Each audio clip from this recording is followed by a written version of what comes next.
Hello, everybody, and welcome back to the Games Done Quick Hotfix. Today, we're showcasing some Paper Mario games. Before we get into our next run, just a quick reminder for you all. If you are looking to get more involved with the GDQ community, you can join the official Games Done Quick Discord and add the Hotfix role to stay in the loop on upcoming events, chat with staff, and more. You can use !Discord in Twitch chat from invite and for more information. With all that said, I'll hand it to our runner and commentators here. Let everybody introduce themselves. Hello, everyone. I am Phantom. I'm going to be running at Paper Mario Glitchless, and I have two commentators with me. If they want to say their names. I was going to let Lopez go first. All right, I'm Lopez. I've played this game a few times. Pretty fast. I'm Morpheus, and I played this game fast a few times years ago, but the knowledge stays with you forever when you play this game. It really does. We're going to be doing a safe route for Glitchless. It has some very minor differences between like the risky endings that someone would typically go for in like a PB at the high level. But it doesn't lose much time, and it does mean we do get to actually finish the speed run. So let's get started here in 3, 2, 1, and go. So good luck, Phantom. For the next 22 minutes, what are we going to talk about? How holding B is the greatest thing ever. True. Yeah, this is prologue. Well, prologue hasn't, I guess, technically started yet. The title card for prologue is in about 5 minutes. But we have to go to Peach's castle because she invited us to a party. Sounds like a fun time. Yeah, surely nothing's going to happen, right? Just Mario and Luigi going to Peach's castle. This happens like every game. Although, not usually Luigi. Not usually, no. He's at home. Or honestly, respectable. Somewhere else entirely. Or he's in another guy's house, haunting or catching ghosts. Yeah. So, how does movement work? This game is really cool because you can actually move fast by spinning all the time, and it makes everything feel a lot more fluid for an RPG. And you can see here, first piece of tech, that the spins are getting canceled on the stairs without jumping. Spinning is the fastest form of movement, and we jump at the end of it to cancel the end leg that comes. So you can kind of just chain them together.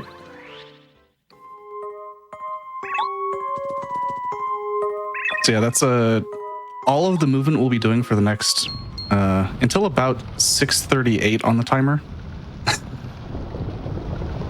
But we've got a lot of story, we've got a lot of tutorial stuff.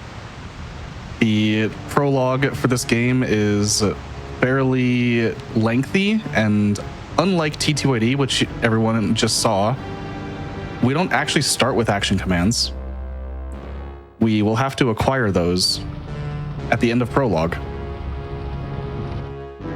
It's a pretty big difference. I know there are definitely a handful of people out there that never played this game and played T2AD first. So that little minor difference in combat can be kind of jarring at the start of the game.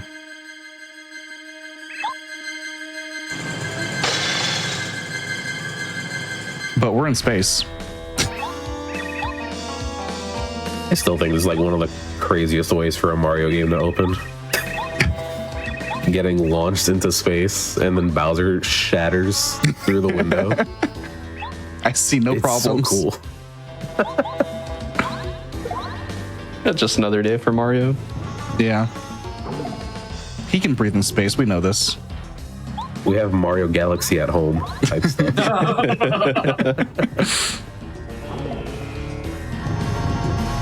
So since there's no action commands, yeah, go ahead, Morph, you can explain it. Yeah, this is the intro battle versus Bowser. It's pretty much just showing you off what the command menu looks like when it's Mario's turn, and we can only jump right now, dealing 1 damage. And after enough turns of taking turns. Bowser decides it's time to cheat and upgrades his defense to a whopping 1 point.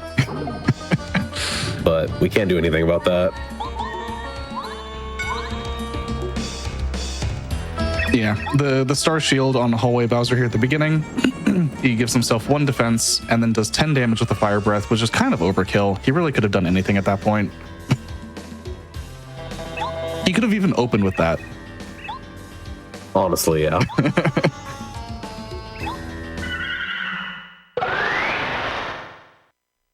And then he does the lightning, which we may see later. Or not at all. It's true. What are the? It's like 15% or something, but Something like that. Pretty low odds to it's see. pretty low in a safe glitchless fight. yeah. We might even see it in chapter 4. Hopefully Most not. most likely, yes. We will see lightning in chapter 4. But most likely, yes. So this is Mario's story. I'm sorry we lied to you. This is not Paper Mario. That's just what it's called in the Japanese version.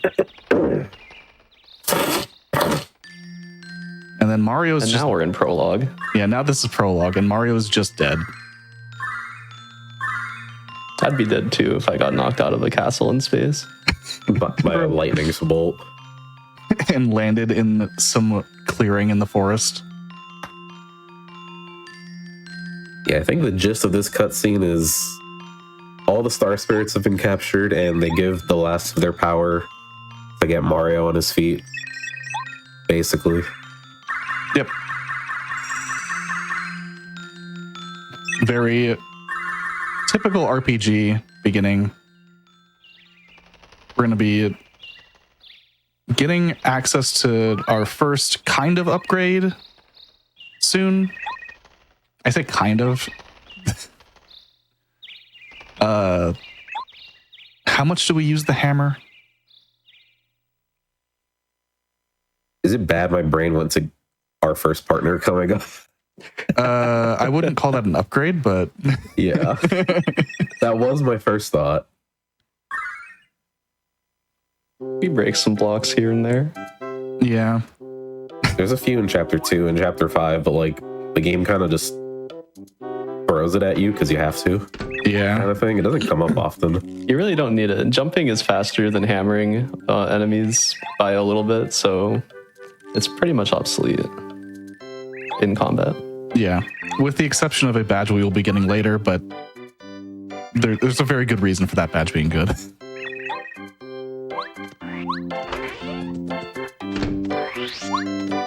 So yeah, this is Goomba Village. Nice. Free. Yeah, you can see there, Phantom got their spin canceled on the edge of the table, and that avoids having to do another jump, so you get to spin on the ground for longer, and we like that. Alternatively, you could be a filthy person and jump on the table like I do. Get your shoes all over the table. Because it's easier. Rubbing all the grass and dirt on the dinner table of these Goombas.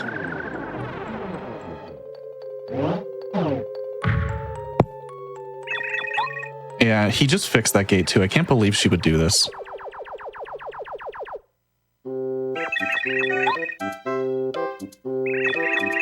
Yeah, Cammy's she's a bit of a menace. I don't know why she decided that's where the block should go, but And not like on top of Mario's head or something.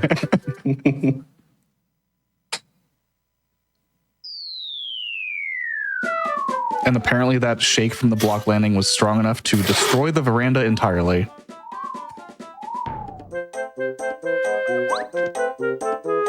I don't know why. Like, if it fell that easily, like, why was he even on it?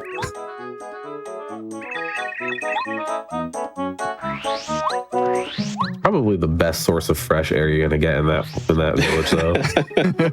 I respect it. All right, there's our first coin. We'll need a lot more of those. Yeah, we're gonna be routing a lot of coins.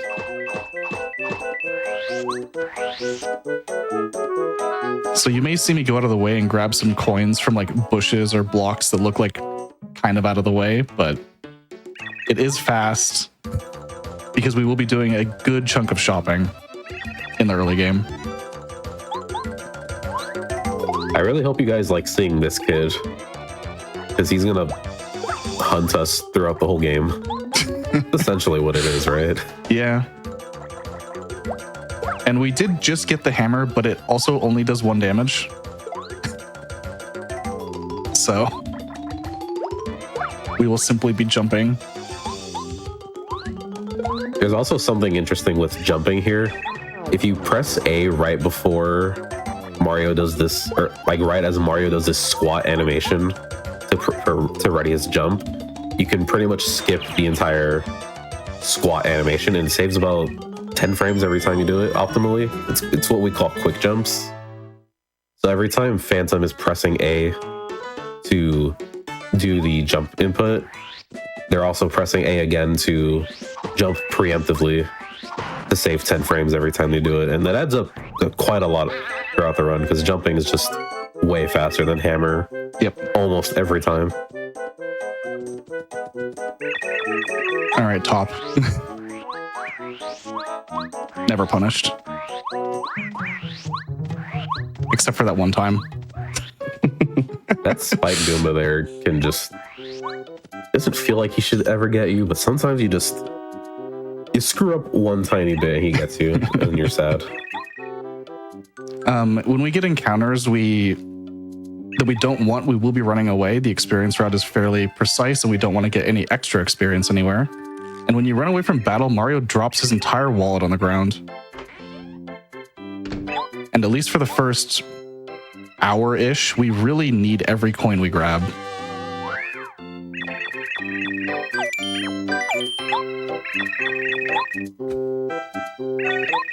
Notably, at the end of Chapter 1, we will need 50 coins, or we will need to do something to back it up.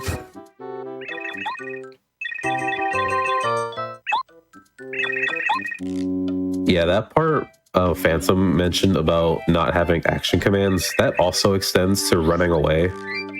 If you've played TTYD before, you always just like mash the A button to fill up your meter to run away. That is pretty much a 50-50 before you get action commands in this game. Yep. If you run away or not. So, at least before Chapter 1, it is super important to not get encounters. That was the last screen that you could get an encounter on for Prologue. Those 2 rooms are pretty tough. There's not a lot of room to navigate around those enemies, and so yeah, it's pretty easy to get caught by them if you're not practiced. Those are unironically some of the hardest rooms in the game when starting out. They really are. Even when you're practiced. Even when you're practiced, to be honest. And so right here we're fighting the red and blue Goombas. It's our first little mini boss fight in the prologue. And the red Goomba has 7 HP, the blue Goomba has 6. So we've done an extra head bonk to get them both down to 3 HP, and we kill them both on the same turn together, and it skips an extra bit of dialogue from the red Goomba mourning the loss of his brother.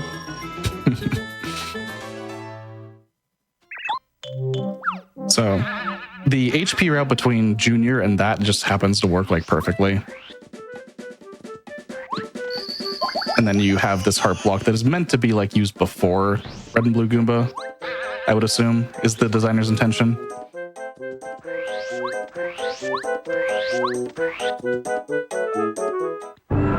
And we go straight into a boss fight again. Yeah, we got Biggie King Goomba. He is just as much of a pushover as the red and blue Goombas. For a different reason, but...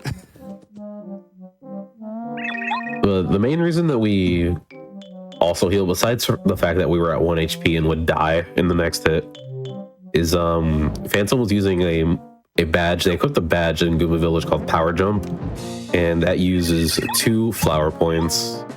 And flower points are pretty much how we're going to deal massive damage for a lot of the run.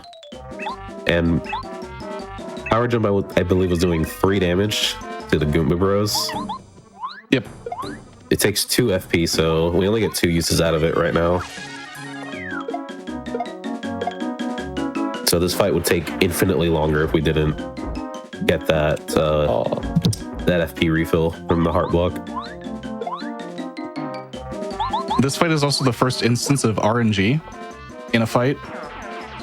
Goomba King has 2 attacks. The one he just used is a 40% chance, and it is a little bit slower, a few frames. But most fights in this game are fairly scripted, with some exceptions. No boss really has like actual AI except for Bowser. They're either like a little bit random or they're on a scripted cycle to do certain moves on certain turns. Yeah, it's fairly consistent, all things considered, for most of the run. The RNG aspect comes from other things that we'll mention when we get the appropriate badges. Yeah, that was our last major piece of combat in Prologue. We're gonna be making our way to Toad Town.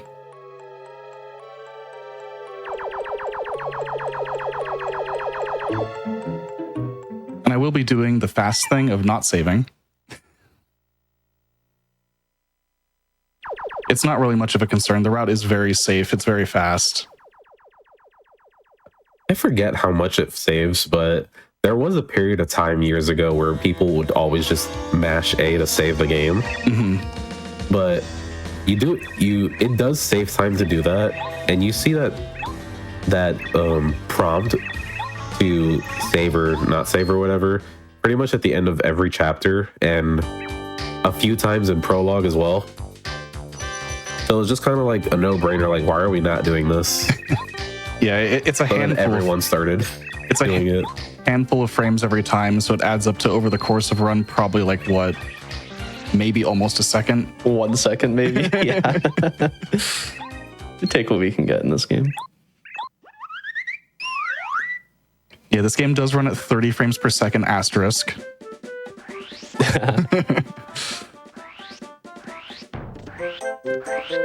Most parts of the game are 30 FPS. It'll be pretty clear when it is not.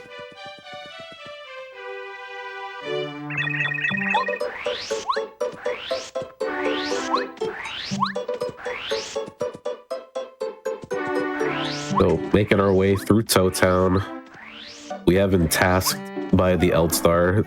There was a small cutscene where he tried to wake us up again.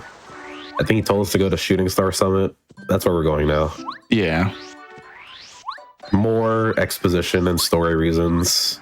A lot of Prologue is just trying to advance the story as quickly as possible.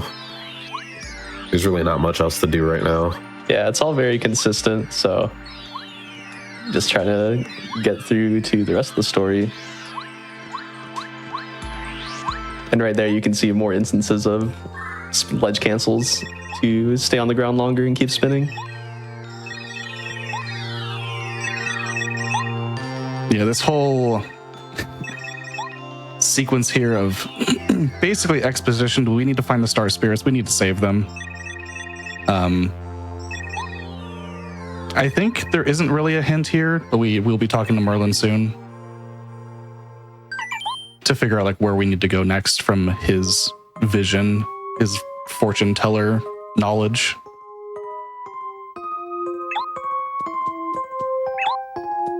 But this cutscene is actually very important to watch. Even in like a glitch category, you can skip this cutscene. It would be a really bad idea. But you could do it. It would make your experience playing this game not good if you skip this cutscene.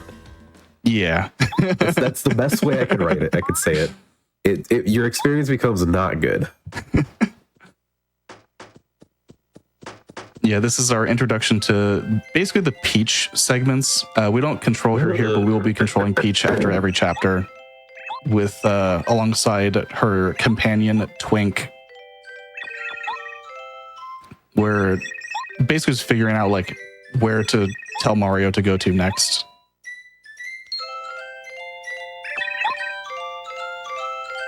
But here is the item that does literally nothing, but it will be in Mario's inventory.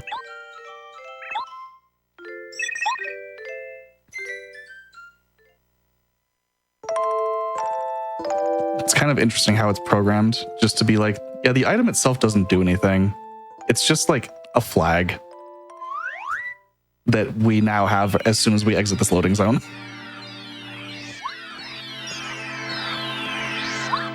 Even though the item does nothing, it's pretty much the most important item you can get in this game. This is the Lucky Star, and it essentially lets us gain access to action commands in battle. Making sure not to learn about action commands. You can just press B to say no to people. It's great. You don't have to input anything. Very comfy. You'll see on this fight, Phantom is going to power jump on the Magic Hoop and it's going to do 4 damage now using the action command instead of 3. And now Phantom can block too. And that's going to be really useful for manipulating our HP later down the line. In like 99.9% of cases in this game, there will be a 3-frame window to block with Mario. Yep. With, I think, maybe one exception only. That will change, but it will not come up, I'm pretty sure.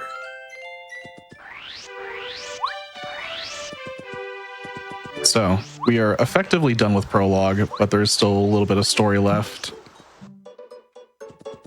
We can't actually leave just yet.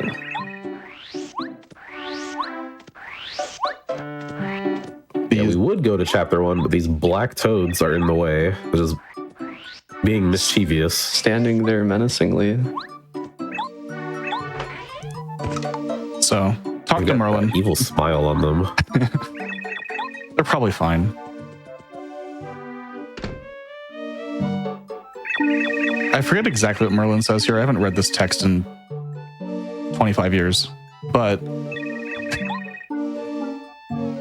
I think he does mention at some points that you will need a blue-shelled Koopa,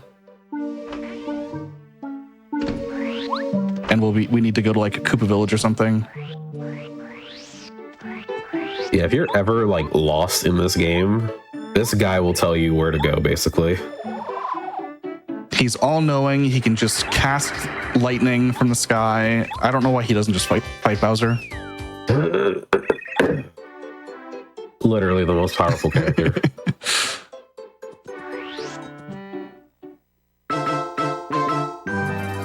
And that's prologue. Now we get into chapter 1. Chapter 1, there is a bit more happening.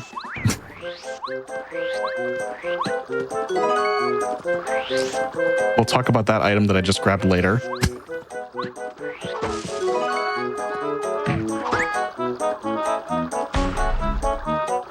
But we'll be doing some shopping up here in Koopa Village.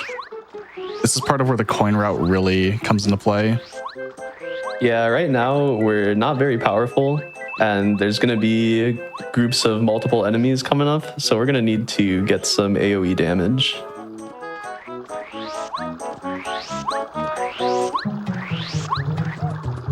Unfortunately, Koopa Village is overrun.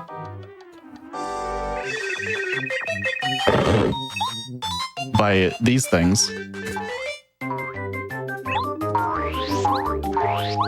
Were they only in Mario World before this? I'm trying to think. Yoshi's Island, maybe? I can't remember. I could those see are that. Fuzzies. Yeah. This is the only place we'll see the black fuzzies.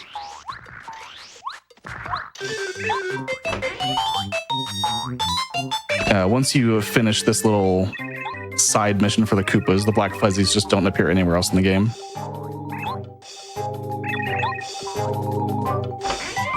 Is there a way to spawn one in chapter 4? No. Yes. You can. One of the things Bowser can, or Cammy can spawn is a fuzzy. I faintly remember that from Very, very old routes. from other runs. Yeah, we'll talk about that more later. Yeah. I will have to pay attention to this, so I'm probably just going to stay quiet for this minigame if you guys want to talk about what's going on. Sure. So this is the fuzzy minigame. It's the first little instance of some minor RNG going on in chapter 1. And there's going to be 3 rounds of this, and it's going to speed up every time. You just need to pick the tree where the shell is. And it gets really fast on the 3rd one, so it's important to focus here.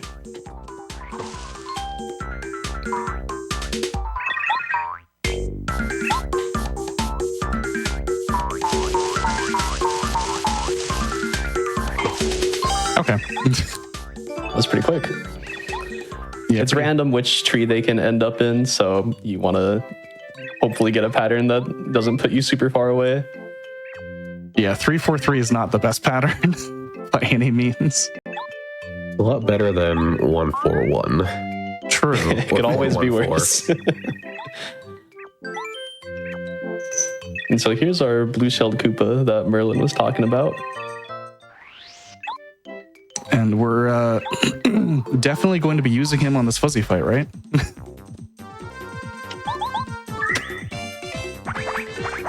Who needs a Koopa when you got fire flowers?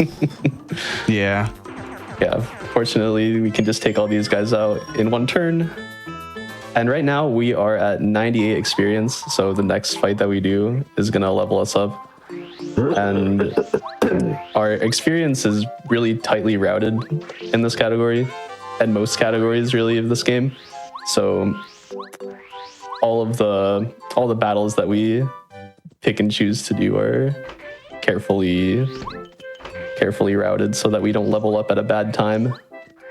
Yep. The main reason that it's bad to level up in not the right spot is the game refills all of your stats upon leveling up.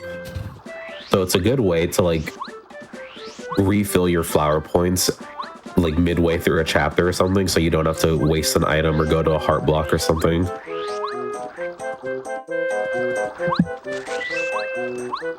Unfortunately, it refills your HP also. Yeah, that one I was going to mention later as well. Yeah, that's the main issue we'll be running across with experience routing. This guy. Whoa. Wow. This guy, we call him the bridge paratrooper, and he can be really uncooperative sometimes. He was cooperative there in the most unsettling way, I will say. He was up and off screen. That's not normal. Yeah.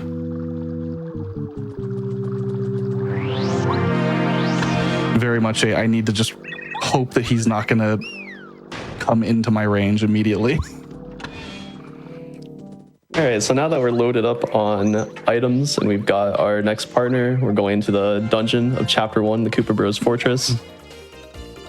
And we're going to have to fight some of these enemies to get the keys to progress through.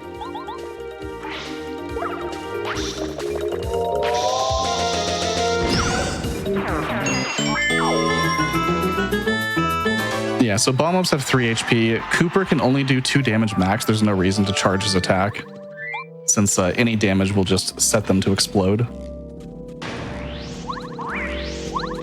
Wow. Those guys are really far up.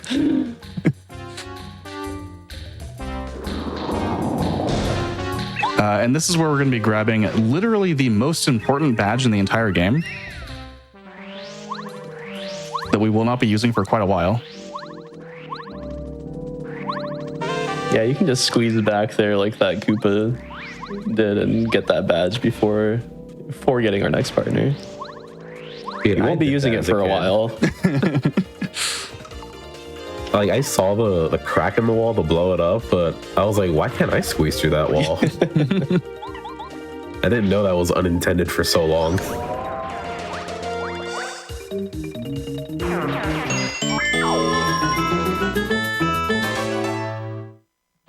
But yeah, Phantom just used the POW block there. Blocks are really good early on because they do consistent 2 damage to everything on the ground, but they also flip over Koopas, and Koopas usually have 1 point of defense when they're standing up, but when they're flipped over on their back, they have 0 defense points. And that really helps because they have 4 HP total, and we can take them out in 1 turn. Yep. And this is where we have a lot of Koopas. Nice. This first strike is really important to get this guy on the ground. Otherwise, if you use a POW block, it would just send him to the ground instead of flipping him over. And the first strike is just when you attack an enemy in the overworld before the battle starts. Yeah, we'll be doing that quite a bit with various attacks when coming into certain battles. And here comes that item that we picked up at the start of Chapter 1. This is a Fright Jar. It has a percentage chance of scaring away enemies in battle, and we want them to both run away. There's an 81% chance that that happens.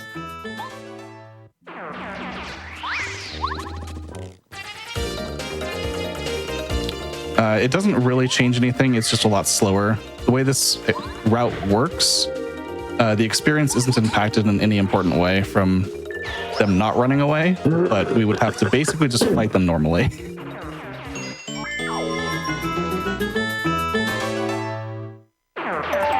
It sucks too because when they're in the air, they will like go into their shell when you jump on them, and you have to knock them. You have to jump twice on them for them to land on their belly. So Mario's turn essentially gets wasted doing no damage but knocking down the paratrooper.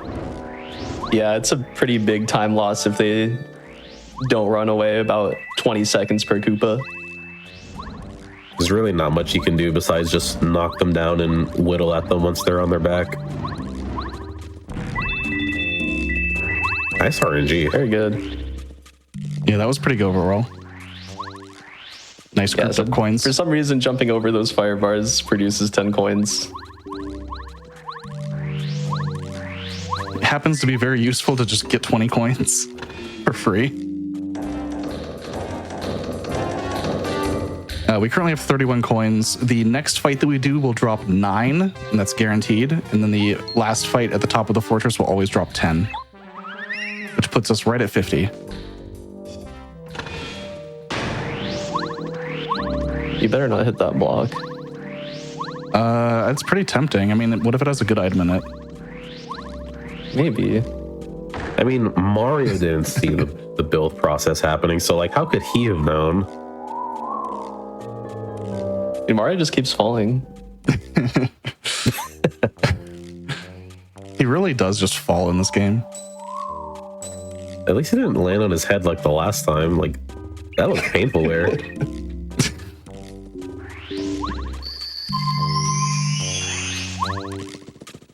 So, hitting this heart block, getting our FP filled up, and we're talking to this very unique looking Bob-omb. This is our next partner, Bombat.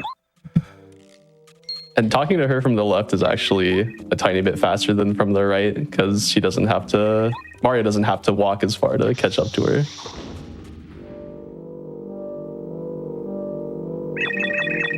Similarly with facing right there.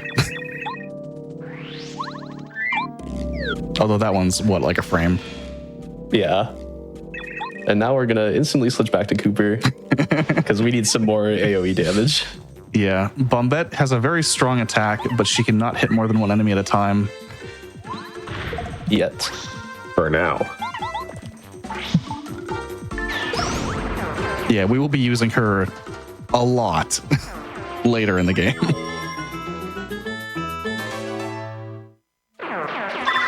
Ooh. Whoa, the double. I mean, that's no different than one, but still nice to get an FP drop. Yeah, that getting an FP drop there is random, but in this route, it will speed up the cannon fight by about a second.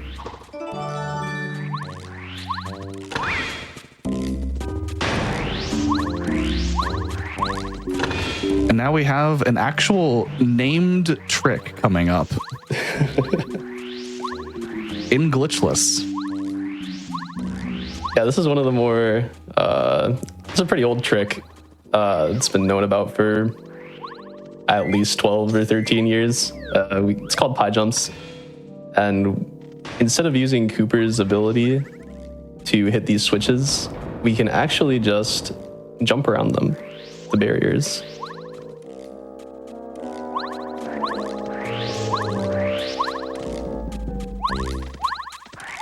Very nice. You can kind of see once you get really close to the edge, the camera pans out a bit. That's a really good visual cue to know if you're in position to go left and get around the wall. Yeah, those jumps are a little scary. It does save, what, like, is it 12 seconds? Like 12 seconds if you do them both. Yeah. That is way less than I thought it was, to be honest. I just knew it was too fast to ignore. Ooh, wow. Lucky. On the step, That was too. fast. You got that without hammering, right? Yeah.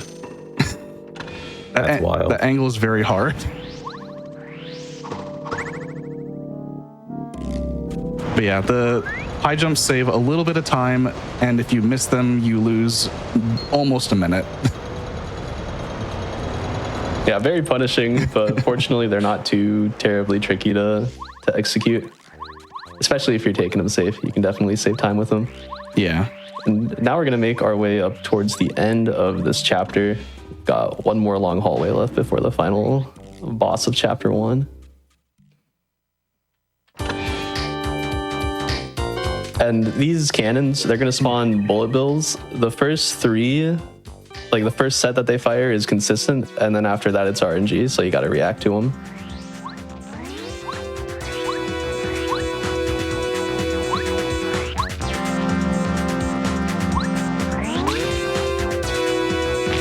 Okay. Not too bad. This is take those. probably the worst room to get an encounter in chapter 1. Oh yeah. Yeah. By far. Because, like Phantom said, we need coins, and when you run away, Mario literally drops his wallet everywhere.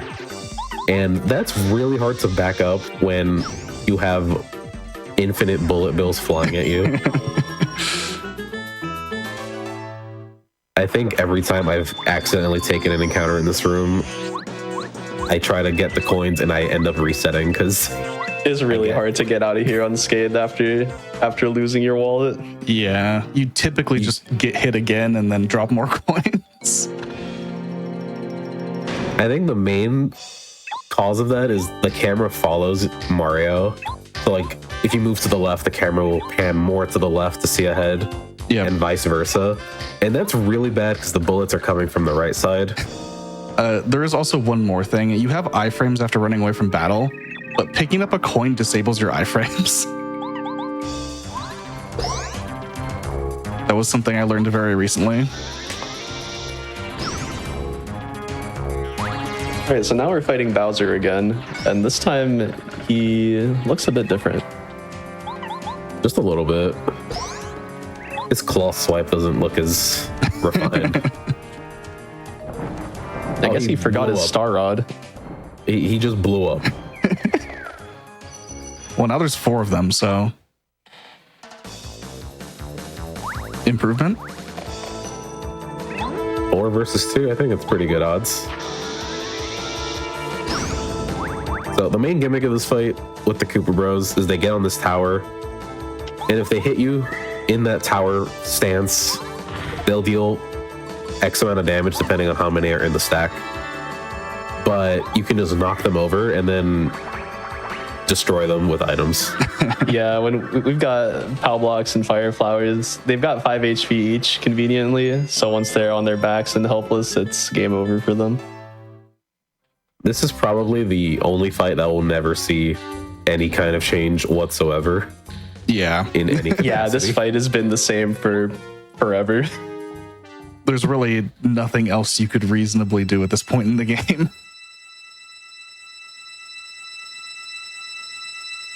5 HP is just a little bit too much for even switching to Cooper to matter. Even if you had more FP.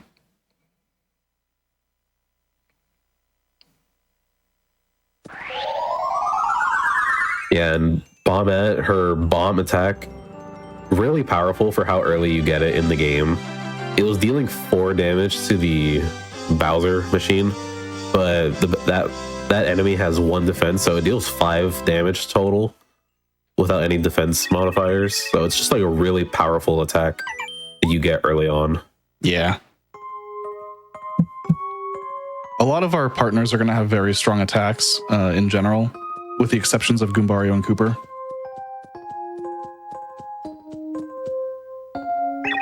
Notably, the next partner we get will get used for basically the entire game. Yeah, there's some very obvious power creep. Fun fact that I can bring up while we're in this Peach intermission. Cooper, when you upgrade a partner, even if you untime their attacks, like don't fully charge them or whatever, they still do more damage. But if you untime Power Shell, even at an ultra rank Cooper, it still does 1 damage.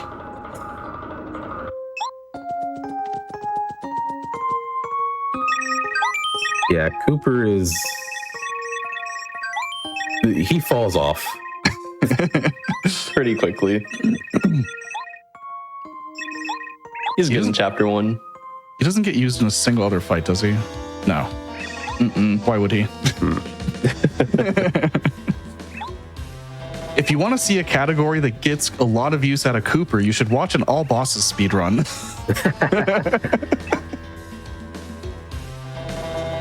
I will say Cooper has been getting a bit more use in recent years outside of all bosses.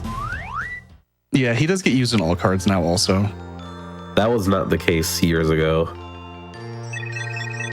Back in my day.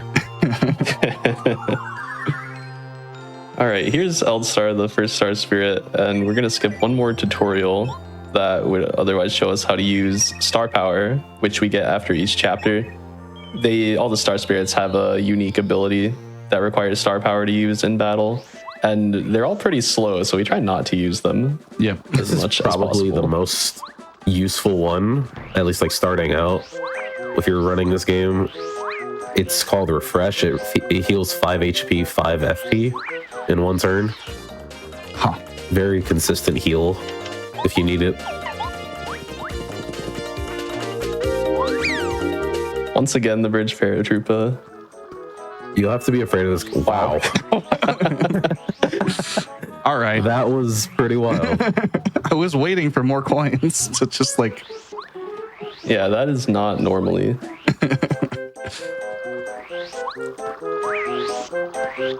Yeah, that's what running away looks like. Usually there's like 6 or 7 coins that fly at you.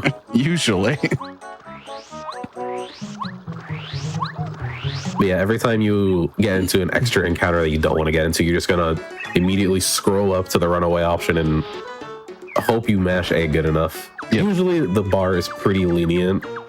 There are some enemies that will make you work for it. Yeah, the later on you get there, it gets harder to run away. And here's this guy again. This guy, I don't think we even gave him his name. We'll be seeing a lot more of him. He's basically upset we stepped onto his territory one time for maybe 30 seconds. Yeah. To get our hammer and leave. We're just helping an old guy out. So he's really upset about that and will just keep chasing us for the rest of the game. And his main gimmick is that he always has a new trick up his sleeve. This time he was hiding in his shell and it gave him a defense point compared to the last fight. But when you have a bomb right next to you that you can blow up infinite times, it doesn't matter. All right, so now we're back in Toad Town. Struck him with lightning. Yep. And this is where the 50 coins that we've collected will come into play. There's a 75% chance that the badge we need is present in the badge shop coming up. And that badge will make the rest of the game a lot faster. Okay. Nice. No record today. So this is Speedy Spin. You can see right away it extends the length of Mario's spin and it makes him move faster as well. And getting this badge as early as possible is very worth it, even though those coins are a bit out of the way at times. Yeah, 50 This coins is a badge lot. saves so much time throughout the run. I think someone may have done a run without speedy spin, and it was like 30 minutes slower than their PB, just from how slow you move without speedy spin. Yeah, it's really, really long. And Mount Rugged coming up here is like the perfect size for every ledge for speedy spin. Yeah, so if you don't get that badge on the first try, you need to go 2 screens away to reload the shop and come back and check and hope that it's there. Yep. The record for it not appearing is 9th try. 9th try by Sunta. From a very long time ago. It's been quite a while. I think the closest I've been is 6 tries. My PB is 7th.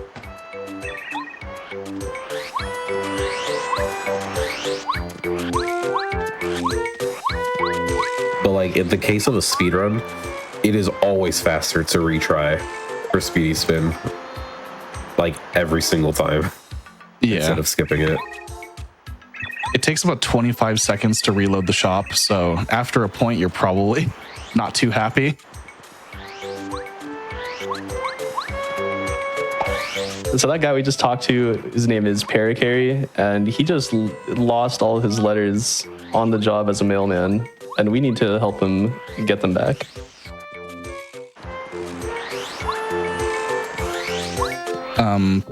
One thing we haven't mentioned, you can grab items with your hammer in this game. Probably seen it a few times now. The run before, was TTYD. You can't do that in TTYD, but in this game, you can extend Mario's hitbox with the hammer to pick up items from a small distance away. It's really convenient because while it also extends Mario's grab box for these items, it also eliminates having to jump into them otherwise. So it's just like a really easy way to pick up things. Yeah, hopefully you don't see it, but if you spin into an item, you're kind of just stuck there. Yeah, it like restarts the spin timer, and you have to sit there spinning in the same spot for like a second. And you will notice with how fast we are moving with Speedy Spin, Cooper is going to get lost. Pretty much any partner that is walking on their feet is getting dusted every time. He just runs down the slide. Never paid attention to that.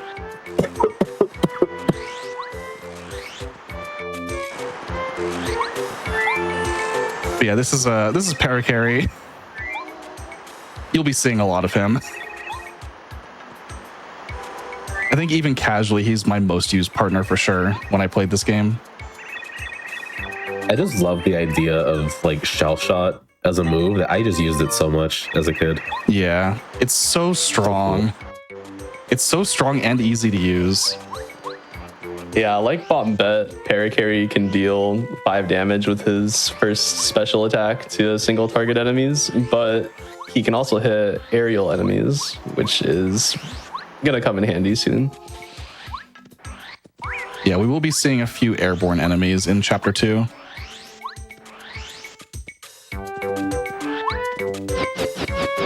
Not particularly this one. We will be ignoring this one. This guy's a little too strong for us.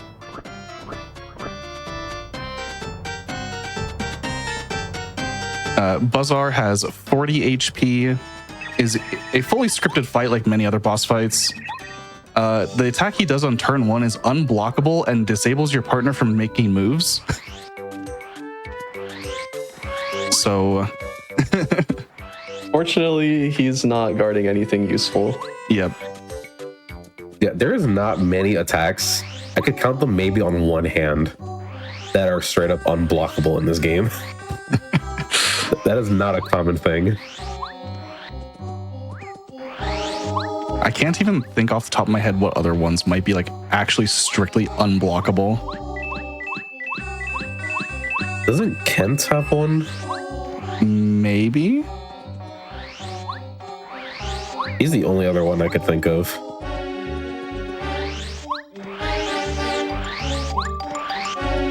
Yeah, we had to grab a few coins here. We do need to do one more shopping trip. And this is kind of just the last of the coins we will need for the entire speedrun. And you'll be seeing a lot of these going out throughout the run. These are upgrade blocks for your partners. So these are super important. They not only up your attack for your partner, they also give them a new attack to deal. So Bombette's first ability that uses FP is just Bomb. And when she gets upgraded, she gets Super Bomb. And instead of hitting one target with her bomb, it'll hit all grounded opponents with bomb. So it's pretty much your earliest AoE attack that deals massive damage. It deals 6, so it kind of just blows up literally everything you use it on this early on. Yep.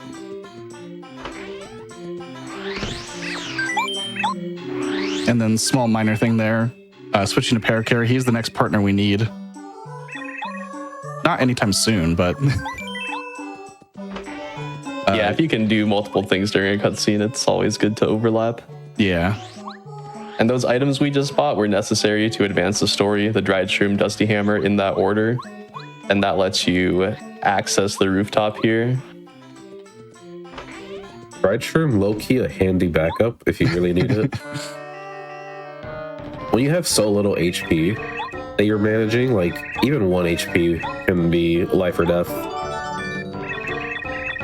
Yeah, there are some backups where like, oh, if I had just 1 more HP, I could manip my HP a little bit better.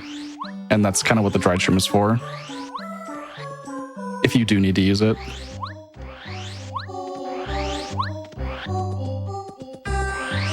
But we are making our way to the second dungeon.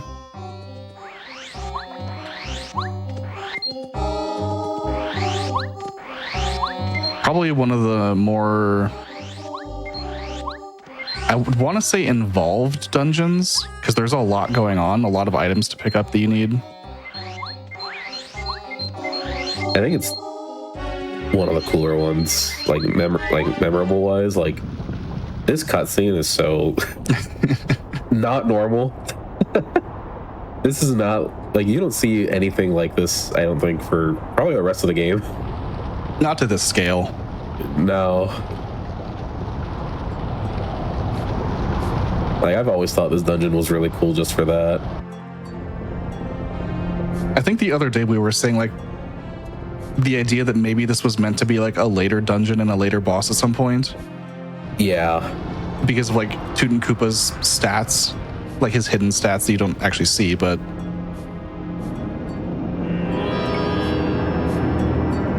you know, this would track, I would say.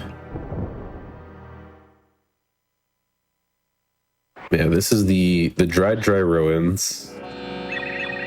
Probably the most apparent thing to anyone who like is paying attention to it when you're trying to speedrun this game is this whole dungeon is, the rooms are all curved. So if you're trying to move in a straight line, you have to go at an angle outside of your notch. Yep. And that can be really obnoxious. If you are walking, Mario follows the curve like expected, but it's the spin that we are going to be using, obviously. Yeah, spinning, that'll lock in your angle, so you need to be pretty particular about what you're holding on the control stick here. And this guy can just see you through the floor. So we jump there to kind of lure him over to the left, make it easy to get across. Very helpful indeed.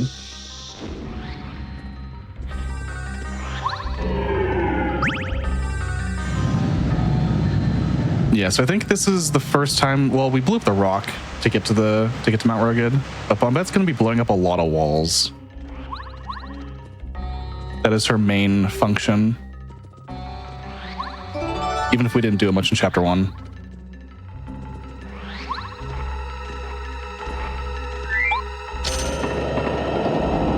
And then we have 3 mandatory Poke fights. We do them in a very particular way. Pokies are kind of an annoying enemy to get through because they are one of the first enemies. We also had spiked Goombas, but these are spiked enemies. So Mario cannot jump on them, or like Bombat can't body slam into them or something. Like you can't make physical contact with these enemies, or you'll Mario take poison damage, and for your partners they'll get stunned for a turn or two. And here you can see the power of Power Bomb doing a ton of damage here. And you might notice Phantom is not filling the bar all the way on these fights. It actually saves a frame of lag on the N64 to not fill up the bar when possible on these fights. Okay, Pokey. This guy, bane of my existence. Classic. Hello. He got stuck. on the coffin, on the sarcophagus. I do actually need to first strike him. There we go. There we go. Yeah, this is a little bit of FP management, and when you first strike with Bombette in the overworld, it doesn't use any FP, but it does the full damage.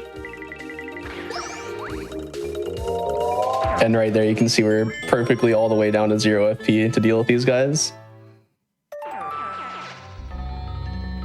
Yeah, I think Cooper is the only other partner that can first strike like that. I think so. That's right. Yes. Yeah. And the difference in damage is very apparent. Very Yes. fast.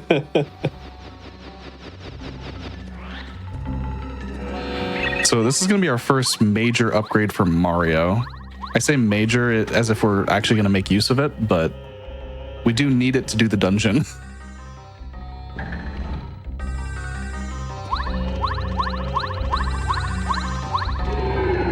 And these stairs are one of the hardest things to jump on. This room is very difficult to optimize.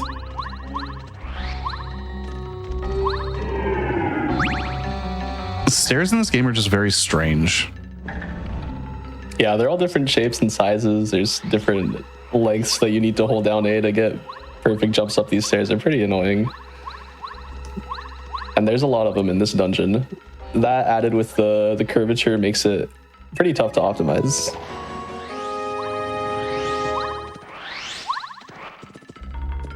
So we have the super hammer. We can now break all of the gray blocks, which are mostly just in Dry Ruins. There might be like one in the sewers, I think. There's 3 in the sewers in total, but one of them you can't even get to unless you have the Ultra Hammer anyway.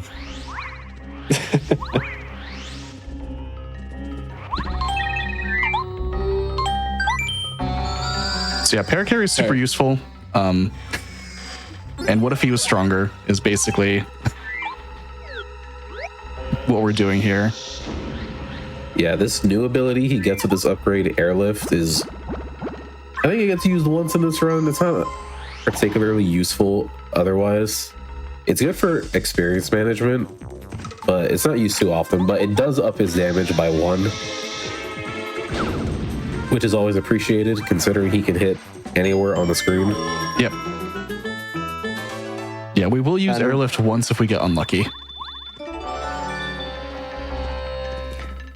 Yeah, right before this fight, you saw Phantom heal with a Wacka's Bump.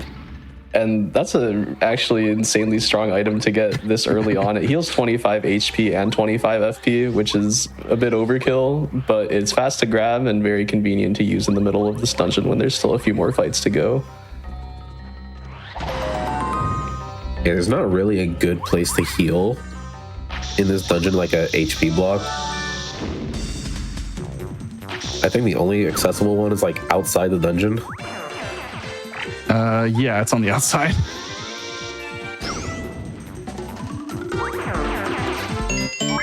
The only other one is right before Toot and Koopa. Yeah. Yeah, one thing to note with Bombette's super ability is that it does use 6 FP, and we only have 15 total at this point, so we do need to manage our FP a little bit. And that's why we first strike that that Stone Chomp in the overworld there. Yeah, Bombette has some very expensive FP moves. But For good reason. it's good. It's definitely balanced the right way.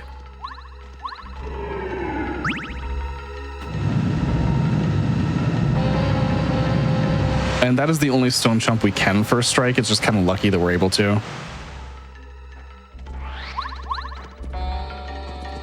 Probably would have to grab the honey syrup on the way out of chapter 1 if we couldn't. Yeah. Or refresh. Probably grab the honey syrup is faster, I would assume. Might even hammer at that point. True. Yeah, I mean, you have HP to spare.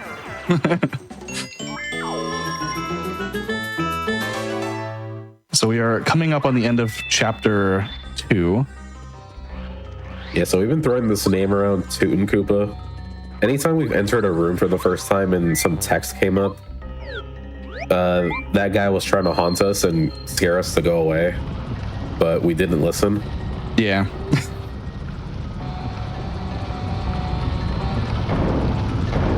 So we're gonna go beat him up now. This fight is very precise. It is exact damage. Probably the first scary fight that if you mess up could have like bad consequences. Yeah.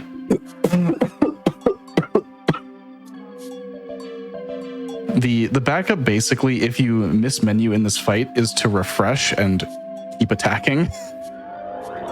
But you can only do that if you block 3 out of 4 attacks. Has some very interesting attacks after the point where you would normally kill him, so backing this fight up can be a little bit scary.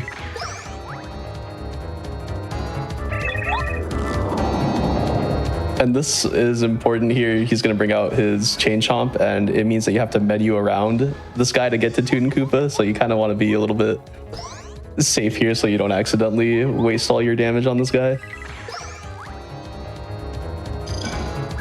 Yeah, the chomps are scary. They have like 4 defense or something crazy.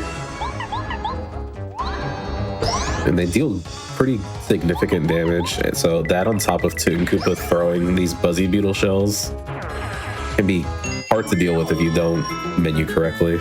Yeah.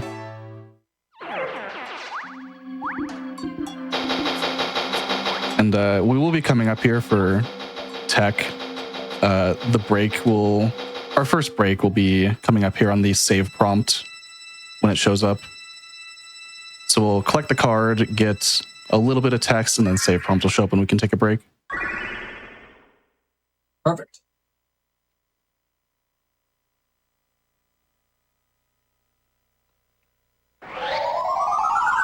And this is our second Star Spirit, Mamar, who you will never see again.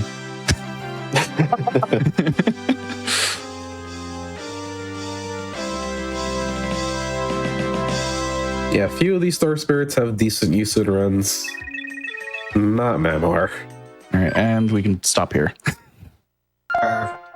Yeah, during these longer runs, everybody would like to take breaks every hour, so just so everybody can get up, stretch, get some water, anything y'all need to do. Just a quick reminder before we go to the break. We do appreciate everybody supporting GDQ with your subscription, gift subs, pitch cheered. All of your contributions help keep the Hotfix running. So if you are enjoying the stream, if you could consider subscribing, you'll get exclusive emotes after viewing and access to chat during replays. You can also always support the stream and GDQ by sharing the GDQ channel with your friends, family, anybody you think who would enjoy it. With all that said, we'll take a quick break. We'll be back with more Paper Mario in just a few minutes here.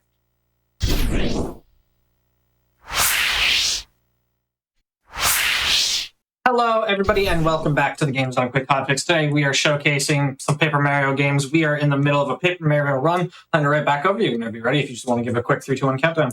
Yeah, we'll do a 3, 2, 1, go. And we're in a Peach cutscene. Hold B simulator. I don't think we ever explicitly said what hold B does. Text smashing in this game is really, really comfy. You just hold B, and it auto mashes everything for you. Yep, faster than you can even advance it with the A button.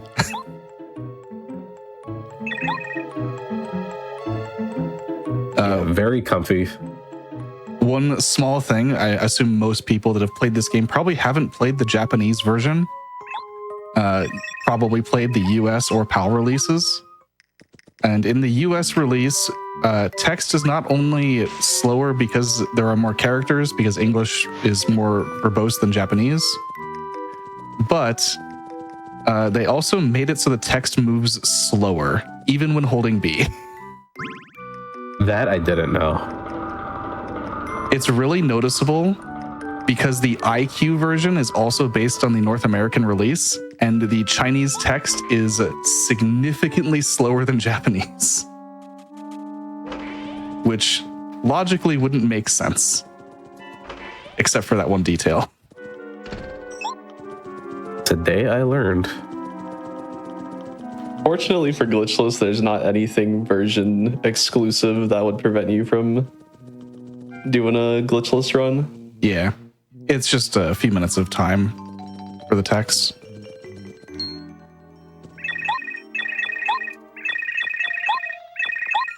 There we have Peach sneaking up on this Hammer Brother Coop Patrol duo, getting information from Mario. That's pretty much what Peach's segments are for. Yep. It's to like relay information to Mario on where to go next through Twink. I will give a quick call out to TT Witty because you probably saw in the library there a badge on the ground in one of those little hallways. That was Power Rush. And TT Witty uses Power Rush a lot. Unfortunately for 64, the badge is not really accessible to us until the end of the game. The only other way is to have Peach pick up the badge, and she could put it inside this this treasure chest. And this treasure chest connects to another identical one down in Shooting Star Summit to pick it up from there as Mario. It's pretty far out of the way. Yeah, it's pretty far out of the way, very slow, and also, while Power Rush is very good, in Paper Mario 64, Mega Rush overwrites the effect entirely. So being at 1 HP for Mega Rush does not allow the Power Rush effect to kick in. And we will be seeing Mega Rush in not too long of a time at this point. We can start talking a little bit about HP more.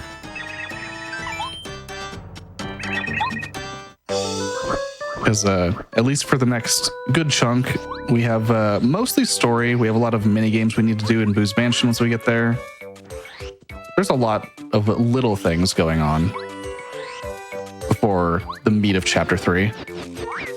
You might remember right before going into Chapter 2, we talked to this Bulb guy in Toad Town, and he gave us a magical seed. We're going to need 4 of those total to get into Chapter 6, and they're scattered throughout the universe here.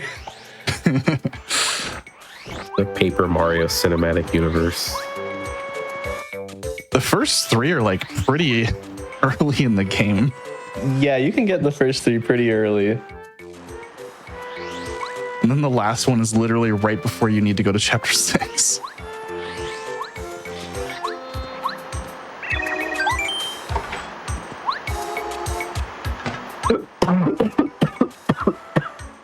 Yeah, I don't. Obviously, like you're gonna get the text prompt here coming up, but if you didn't just find your way to Feist T, how are you supposed to know to go to Chapter 3?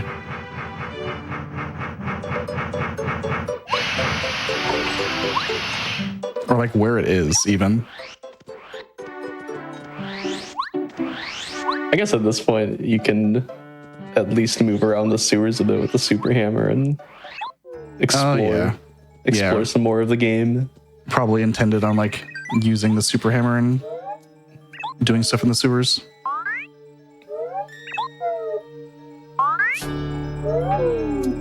The sewers are pretty interesting if you like casually and you're like, oh, all these things open up after every chapter, more things to find. And then we kind of just don't even go in there until we absolutely have to.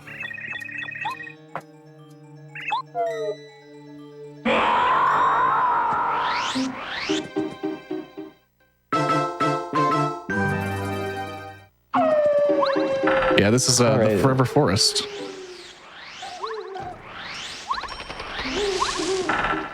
You want to talk about it, Lopez?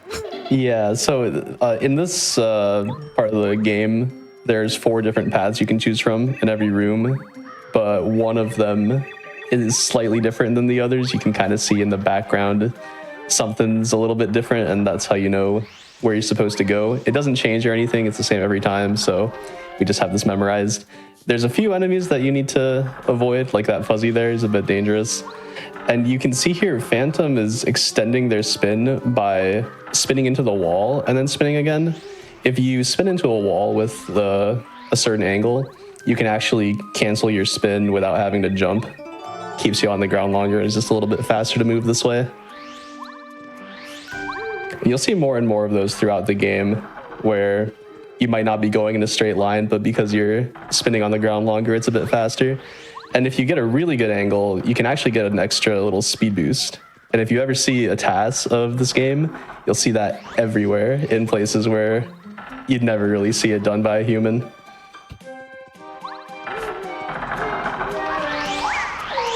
Okay. Nice. Very good. Those fuzzies in particular are dangerous. Did not get jumped by a fuzzy.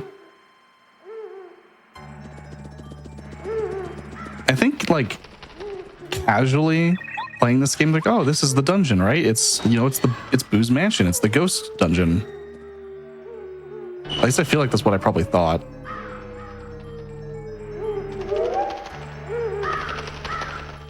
It definitely feels that way too, because like this is Bootler here. He's very imposing when you first meet him.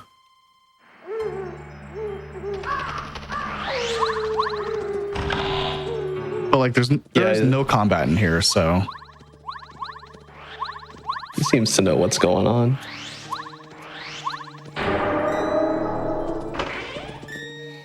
And now we're coming up to the first of 3 Boo mini games in here, and all 3 of them contain some RNG that can vary quite a bit. Like for instance, in this game, the number of rotations that the Boo does is random. Sometimes you'll get some really slow or really fast patterns. oh boy. Nice. A little trick for this one that you can kind of use to back it up if you ever lose track of where the record is that the Boo will stop and start talking above the Boo that has the record. Yeah, there are some places he can drop it that's very hard to discern with depth perception. Yeah, it's notably like the sides can be weird. So this guy, Wow. that was really fast. This guy he's gonna move and dance closer and closer to the record player until a certain point. And how long he takes to get to that point is RNG. He can sit right before the spot he needs to be and just sit there and dance and spin forever and ever and ever. And if you go even a touch early, he will disappear and reappear guarding the box again. So it's a bit annoying at times. We are now coming up on the most important upgrade for a very long time.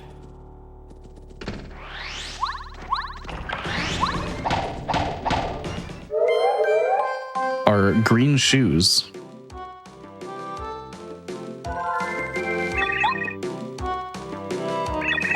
I'm counting.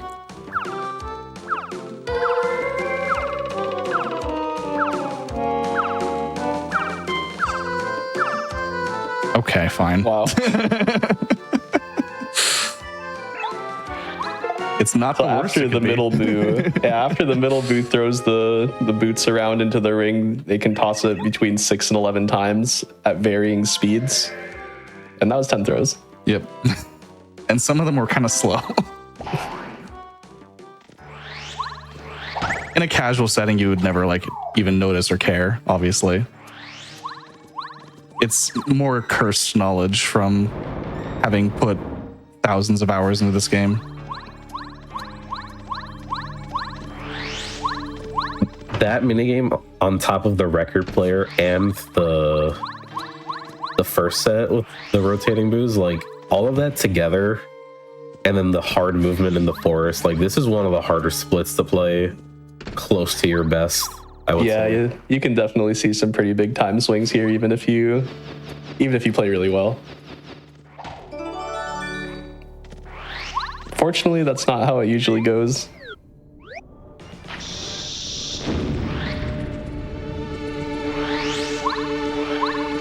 All right, and we got Boo's portrait, which lets us place the portrait ghost in the empty frame and get to the top floor. Yeah, I guess Mario can jump into paintings in this game too. They don't work quite the same.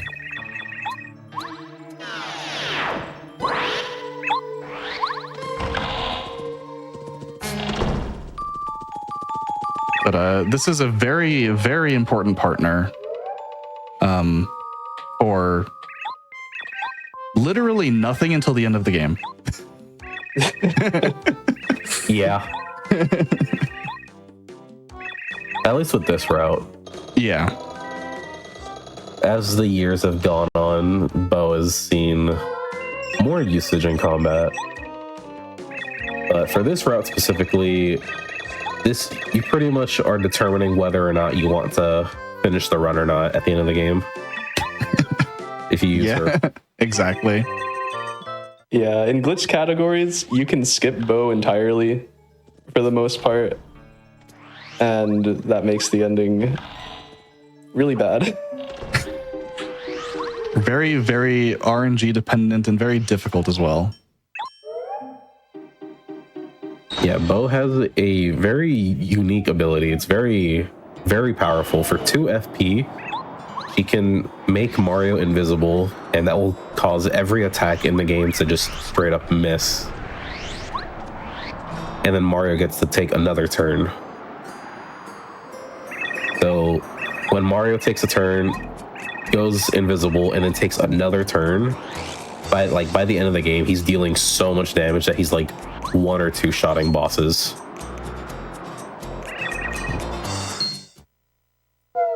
Yeah, and especially when you want to stay at 1 HP, that's incredibly useful.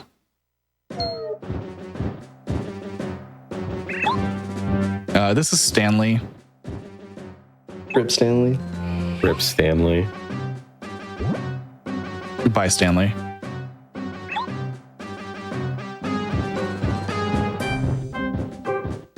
Rip to also one of the cooler tricks in this game, Stanley save. Irrelevant trick. It's so sad.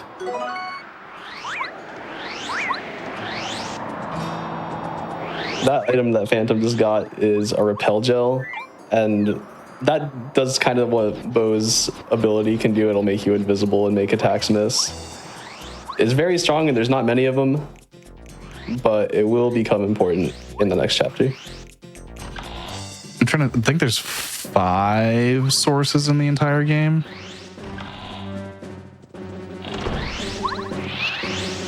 And I will be picking up 3 of them. One of them's really out of the way.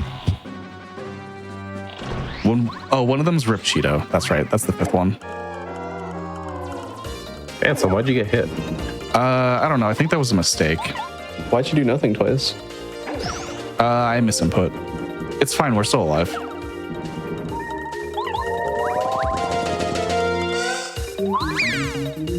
Not even a problem. All right, fortunately, that guy's pretty easy to run from.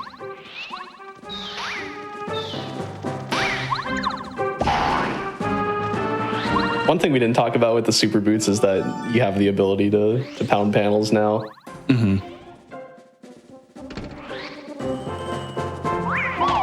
That is the first upgrade block I'm skipping. I don't really have anyone that I want to upgrade, so...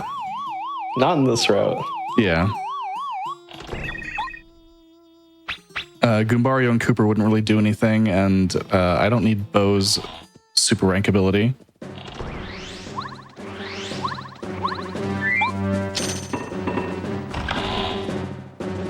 Getting caught by that guy there is a few seconds faster than backtracking through the castle, even with that long cutscene. And this room is very scary for a lot of people. Between the Clubba and the Sentinels on top as well. You're meant to use Bo's ability to make you invisible in the overworld, and then they lose track of you. But if you're fast enough, we don't need Bo. Nice. I'll try. Okay. I was pretty If you sure get I a was really a little fast cycle there, yeah, if you get a really fast cycle, you can take spike damage using Parakarry's ability. It's just a tiny bit faster if it works out. late. Yeah. It's pretty tight, but you can just jump on the chest.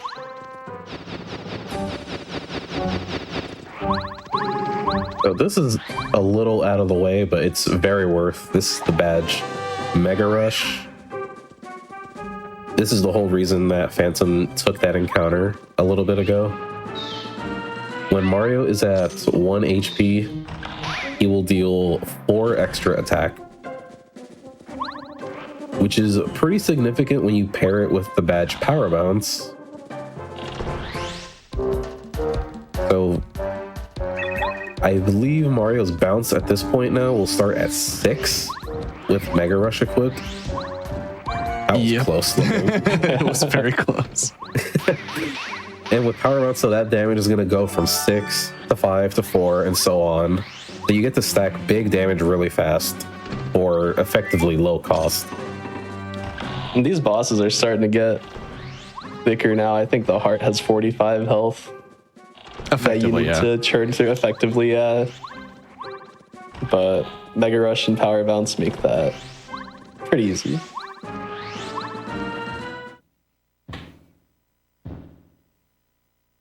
Yeah, there's no other way to get Peril effectively in this chapter, because the heart fight, I think the charge attack deals 12.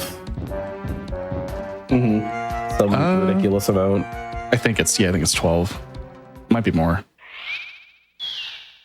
It's been a long time since I've seen the number.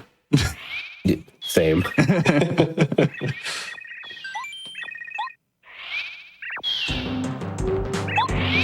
Interesting bubble, Tubba. He's a sleepy boy. It was like coming out of his back.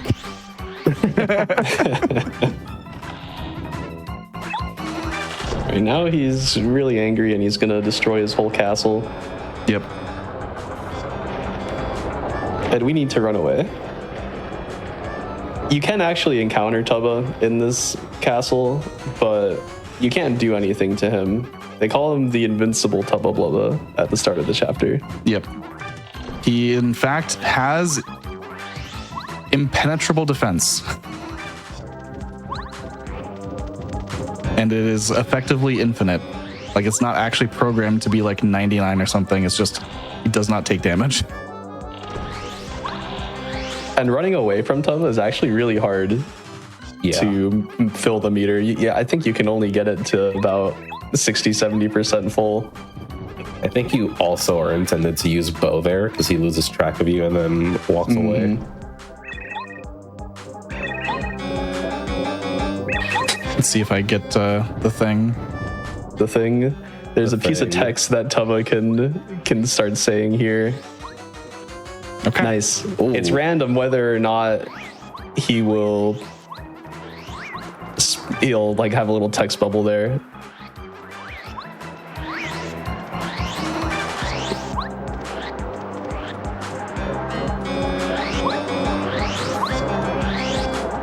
Yeah, Yeah, so we're just running all the way back to the windmill. Yeah, that key we picked up pretty much was like, you're not going to take me to a windmill to find out Tubba's secret, are you? And it's like, no. Definitely not. Oh, why would we do that?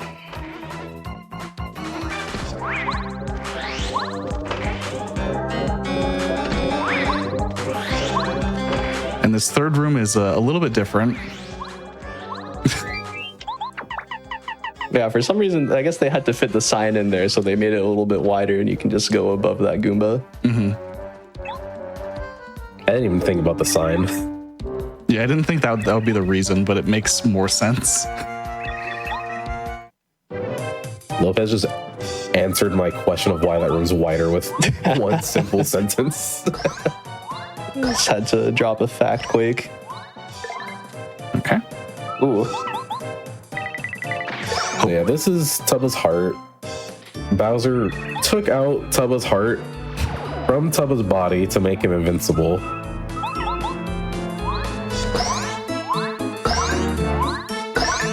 And now we're fighting. This is a really kind of weird boss, I'll be honest. It's very out of place compared to other bosses. You want to talk about caps, Lopez, since we got one? Yeah, so right there on the very first bounce that Phantom did, they got to bounce 5 times on the heart, and the game will stop you on typically on bosses. You'll get between 3 and 5 usually, sometimes higher. It depends on the boss. And when he caps you in this fight, you need to bounce on him 5 + 5 or 6 + 4 times on here. So you can tell if you got capped by Mario's animation coming back from the enemy. He'll go flying back towards his starting position if you got capped, versus if you drop the bounce by your own input, you'll just fall to the ground right there. And those caps will be more impactful later on. Right now they don't really matter too much. Yeah. Yeah, if Phantom got 5 + 4 caps or 4 + 4, they could have just done an extra shell shot to make up the damage. Yeah, those were 2 5 bounces. The first one was a cap, the second one wasn't. So if you wanted to like go back and look, you can see the difference.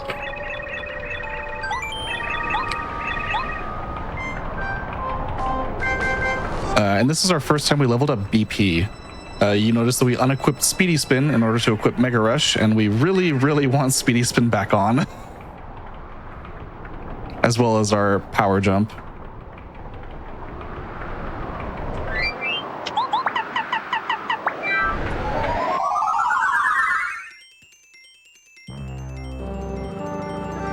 So we'll mostly be leveling up BP at times where we either right before or right after we have badges that we want to equip. Just to always effectively have all of our high damage badges.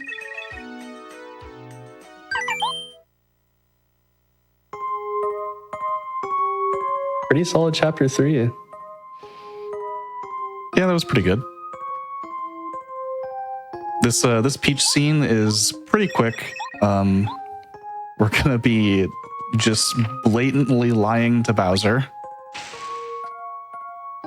But he believes Peach. He is doesn't fine. know any better. Yeah. I think he trusts Peach so much to tell the truth. She's his captive, right? Like, why would she lie?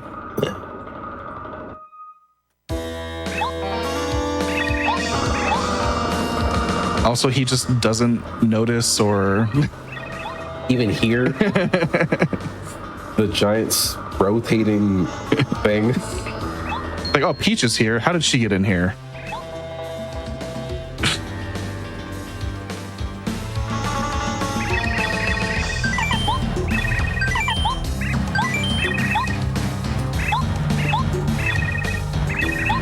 So those questions that Bowser just asked are, what is Mario most afraid of? And the options are 2 enemies and an item. So we select the item on the first 2 options, and then on the third one, it doesn't matter what we select because we never go into the room where that thing spawns. Yeah, the items, one of them is just useful, and we will actually pick it up. The first item that we spawn doesn't really do anything for us. Yeah, if you select an enemy there, then you will be forced to fight them. Yep. And that would mess up the experience and just be slow anyway. Yeah. There's no avoiding the fights after spawning them in. So you really got to remember to lie to Bowser.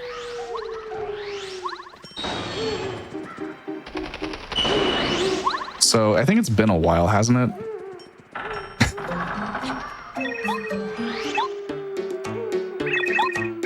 This guy again. This guy just doesn't stop. But he's different this time. Now he can fly. Last time he got beat up on the ground, so his thought process as well. Mario cannot reach me in the air.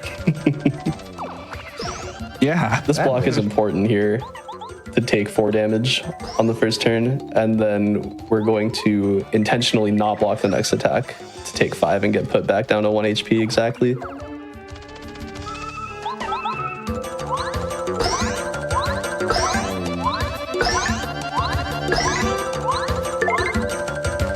Junior has a lot of health in this fight. I think it's like, is it 40?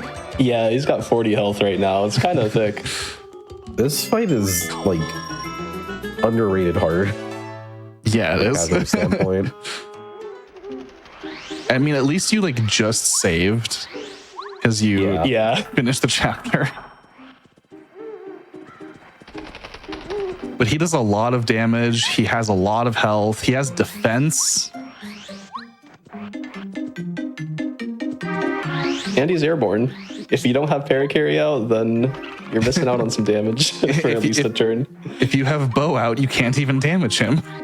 If you have any other partner, really, you're not damaging him. Unless you upgraded Goombario and can do 2 damage.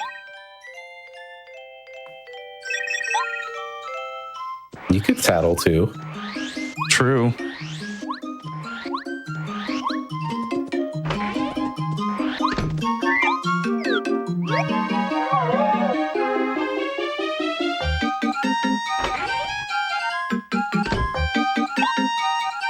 So this is our really one use of bow in the overworld.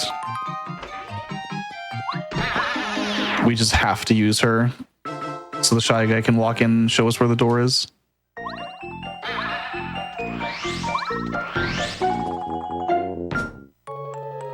And chapter 4. So right here is where the Peach intermission answers come into play. Yeah, that Very scary mushroom. That mushroom could be what, a Goomba, or I don't know what the other one is. The only one I know for sure is the fuzzy I mentioned earlier, the black fuzzy. Yeah, that's in Pink Station. Yeah, there's a Goomba, Fuzzy, Pokey, Koopa Troll. The fuzzy one is relevant for story reasons in a glitch category where you need to set the game into a chapter 4 state. And if you don't watch that cutscene with Bowser, the game auto defaults to spawning a fuzzy there that you have to fight. Yeah, it'll just pick the first option.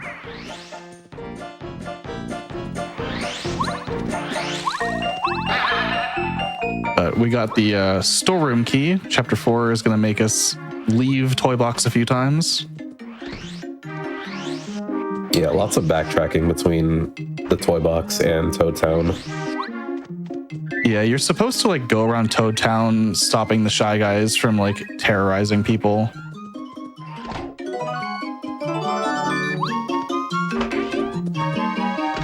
But there's not really a reason to do so. You don't actually get rewarded for doing any of that. Especially because the Shy Guys took some of the Toad Town people's items, but you could just deliver them later when there are no Shy Guys. Yeah. You also might be able to see while we're in Toad Town, the game is quite laggy when we're in a chapter 4 story state. Yeah, the number of NPCs is quite a bit for the game to handle on the Nintendo 64.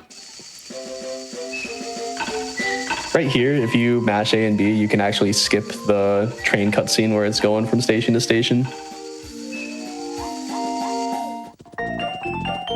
There's a room there that you don't see, but it's there but we skip it. Yep.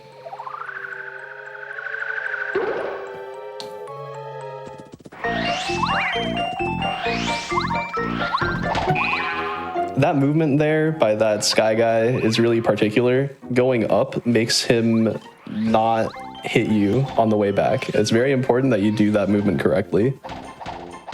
Because right now, we're still at 1 HP. Yep. And getting first struck by a sky guy, you'll be able to see why there's a risk of that on the way back.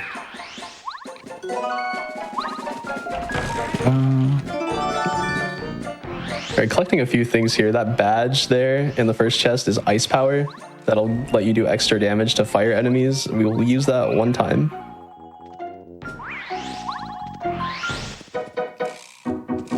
So, right there when I landed from the spring, I just couldn't move for a little bit. That doesn't mean the sky guy can't move if he sees you. And he, in fact, can first strike you while you were still in the lag from the spring. And since we're at 1 HP, that would kill us and take our life shroom.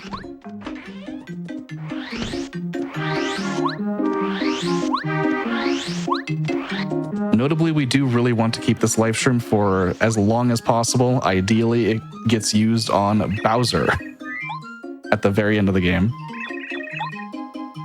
But if we happen to lose it early to an oopsie, we can pick up another one later.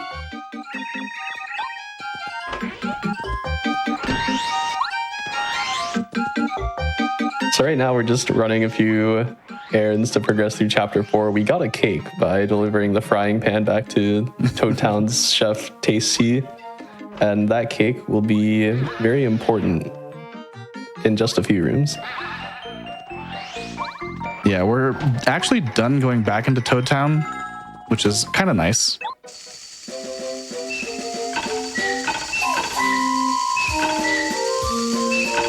Remember Right there, you can see that room flash for just a frame there. Remembering to bring up a timer for later. True. Right there's another instance of a spin cancel extending the spin there. Yeah, you see it a lot in these hallways here. Just very easy to set it up.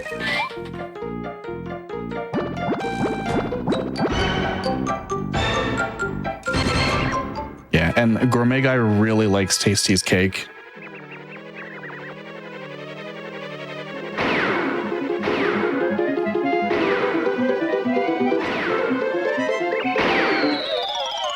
I forget what his dialogue is if you give him something that's not the cake. It's like, did you learn how to cook at truck driving school or something? It's something ridiculous like that. Gourmet Guy is great. Here's the scariest enemy in the game, to be honest. Pyro guys. These guys are so fast. If you are not on top of your movement, like, they will catch you. And if you're not careful, it's really easy to jump on them. And you'll take damage when you jump on them. Yep. That's the other big thing, too. If you don't have ice power or another badge you get later, fire shield, and you jump on a fire enemy, you'll take 1 point of damage. And that would kill Mario.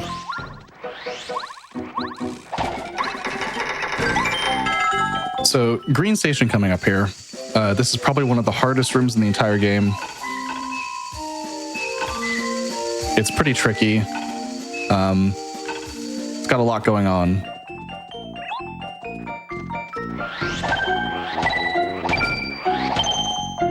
All right, we're done. Nice. Yeah, What the game wants you to do... Go ahead, you got this. Yeah, normally, like the other blue and pink stations, you would go through the bottom right to get an item back into Toad Town, and then it would be like a note deciphered by one of the smart toads in Toad Town. I forget his name. But he deciphers the letter for you and tells you the combination for that. But if you know it ahead of time, it's always the same on every playthrough. You can just skip that entirely.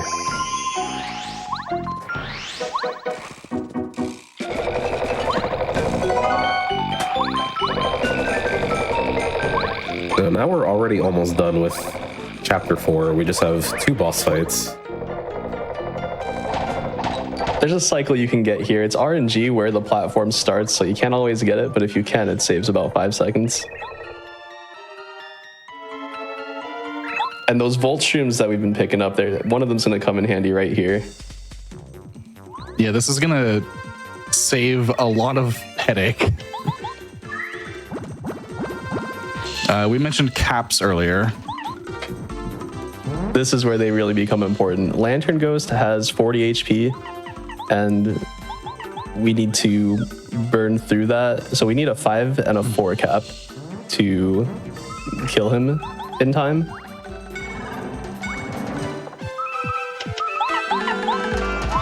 Yeah, I believe a 5 and a 4 deal exactly 38. Yep, and the Volt Shroom takes care of the other 2 from when Lantern Ghost attacks you. And a 5 cap is, I believe it's 84% likely that you get a 5 cap on this fight. So you only need 1 of them.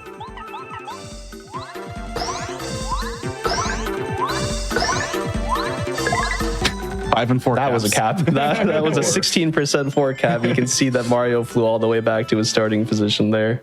Yep. If you get 4 capped twice, you just actually die. We have a life shroom. Chance. We have a life shroom. He'd have 2 HP left, so we would kill him with just a simple jump. But we would have to do a pretty big backup for the next fight.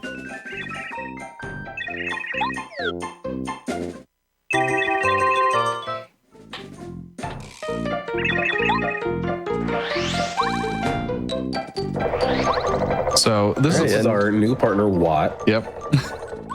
Very, very strong partner. He has the unique ability of piercing defense. So she only has 1 attack, which is her Electro Dash. It starts out at 3, it's now 4 with this partner upgrade. But unless she touches a fire enemy, I think she always just hits everything for 4 damage. If it's a fire enemy, she just blows up and gets knocked out for a turn.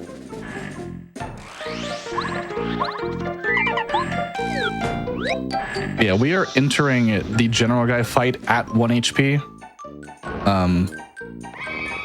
That's to most people that don't necessarily watch, or maybe they played this game casually before, that's kind of scary. You're entering a boss fight with 1 HP and 9 FP.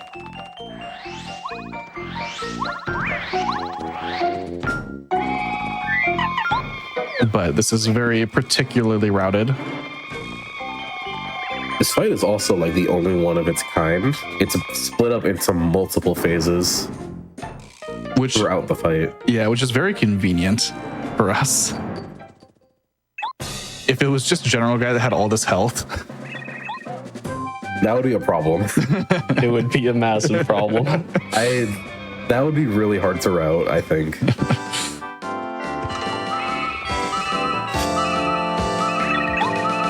All right, this first group has 15 HP total, so just a simple 3 bounce will take care of them in half a turn. Usually we kind of label the turns as half or full turns if you don't need the partner. If Phantom ended up dying on Lantern Ghost, they would have ended up using that Shy army to deal damage to them to get back into peril. They deal the same amount of damage equal to their health. It's the amount of guys that are in the army, so if you just knock them down to 9, then they would have done 9 damage. Here's our first use of star power. hopefully the only one. Yeah, you can see that attack took quite a while to get going, but it does 7 damage in 1 turn to everything on screen. So it's very useful for those stilt guys who have exactly 7 HP. Now we have Shy Stacks. These guys have 10 HP.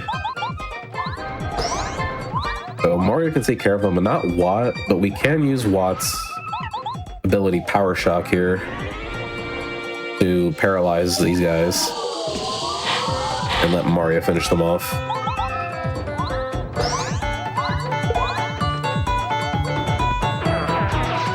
And now that repel gel that we picked up back in chapter 3 is going to become useful. Brain had to remember if it's down 1 or down 2.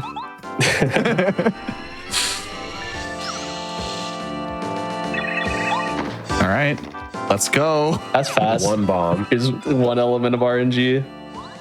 General guy has 2 attacks he can do.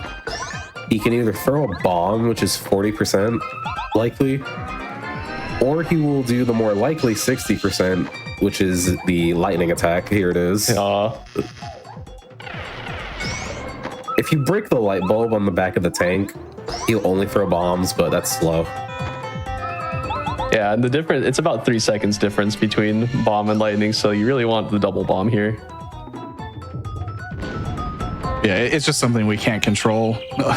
One of the very rare instances of actual RNG.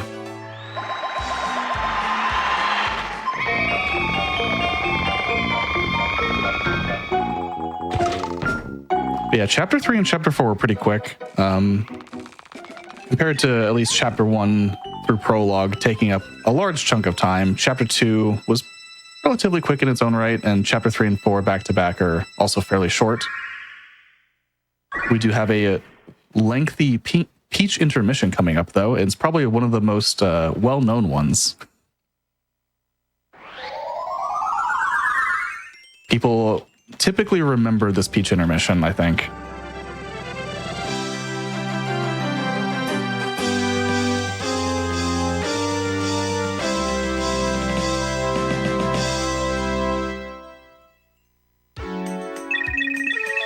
But thankfully I have a timer ready. And I will take it safe. I'm not going to try and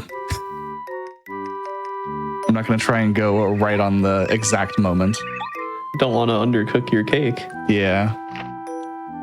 I'll give it an extra half a second. It'll be fine.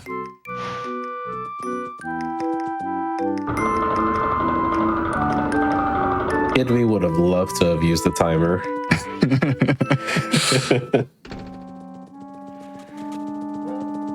You can take these guards pretty tight. They're not really a problem.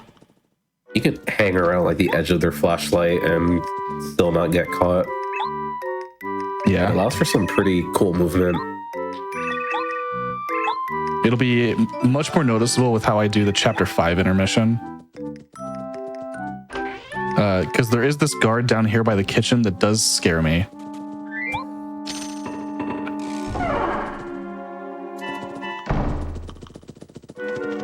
Even getting caught by this guy a single time is enough to be wary of him for the rest of my life. Yeah, if you get caught by these guards, you get thrown all the way back to Peach's room, and you gotta walk all the way back down. I think it's happened to everyone at least once. Yeah. This.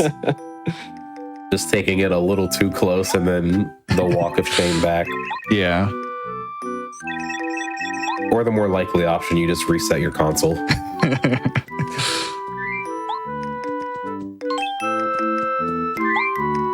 Peach is so good, she doesn't even have to face the bowl. I do just mash for this. You really don't have to. I think you only need 29 A presses. Yeah. It's a very small amount of A presses. You can be really lazy about your mashing here. It's not a problem.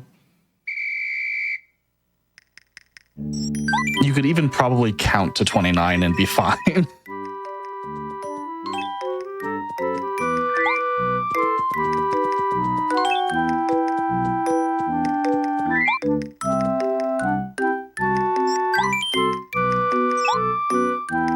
All right, so I have a timer ready. Do you want to talk about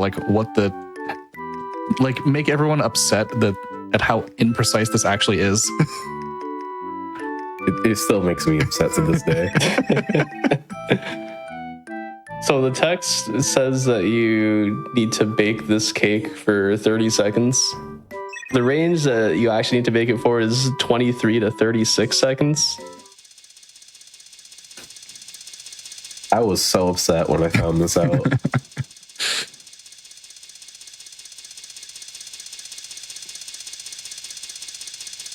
So yeah, Because I used to struggle with this cake, this part here in particular, a lot. I have a 24-second timer, and then I'm going to wait a little bit after. That's fine. I use the oven door closing as my visual cue to start my timer, which means my timer needs to be like a little bit longer than the actual bake time. I think it starts as soon as you hear it's like a tick sound that the oven makes. Yeah. So it's about 23 seconds from that ticking starting. And it takes about a second for the door to close. From the door close to ticking start. So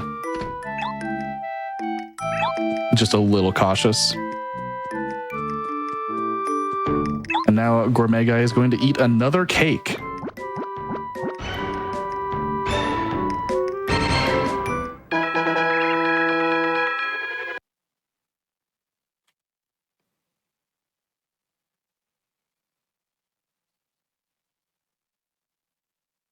Yeah, somehow he knows this.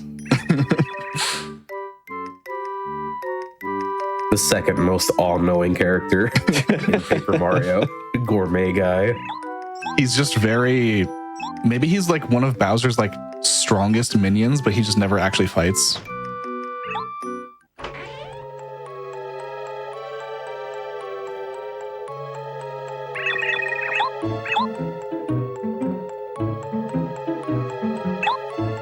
So we're going to be making our way over to Yoshi's Island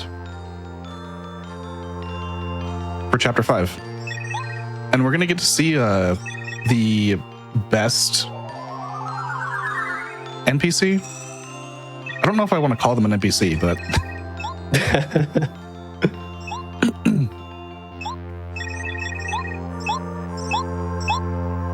There's going to be a little trick coming up that saves a few seconds if Phantom gets it, called Early Fuzzipede.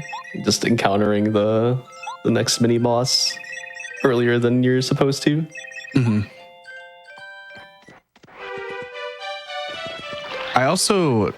I should have clipped it and gone back to look. I found the timing yesterday to do swag during the cutscene. And I'll see if I can reproduce it live.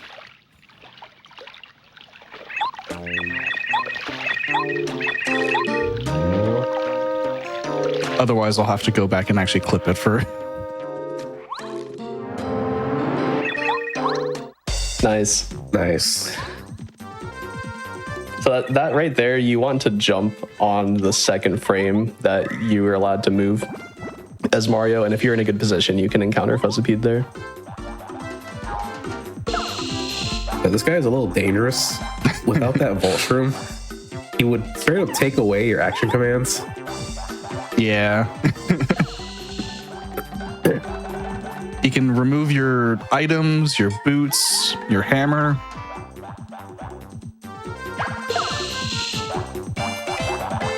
And he does 3 damage. Very fortunately.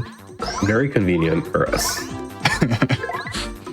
And also, leveling up on General Guy is important for this route because this means we get to keep our 1 HP peril. Yep. For the next section. For the entirety of Yoshi's Island.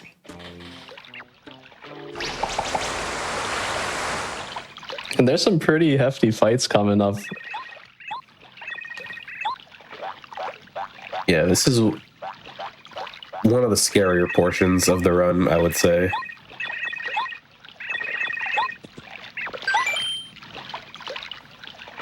So we're going to be taking our friend the tuna across the ocean. I'll see if I can time this correctly. Also, shoutouts to Ezekiel. Ezekiel. My boy. Look at this guy. There you go. So round. I went early. I was using Ezekiel's position to try and time an A press that makes it so the water spout lasts the rest of the cutscene. I think it might be frame perfect, but I don't know for sure because who cares?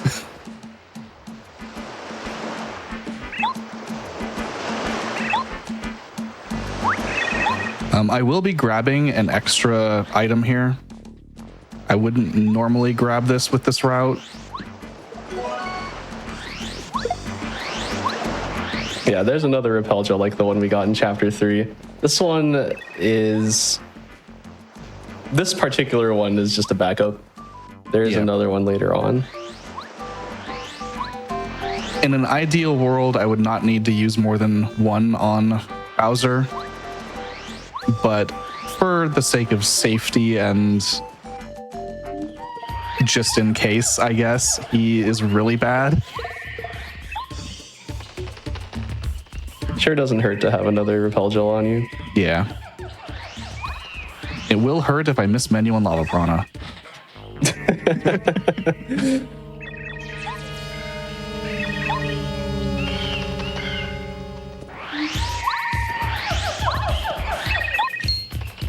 So right now we're just talking to Colorado to advance the story. And now we're back into Yoshi Village and everyone's freaking out because all the Yoshi kids are missing.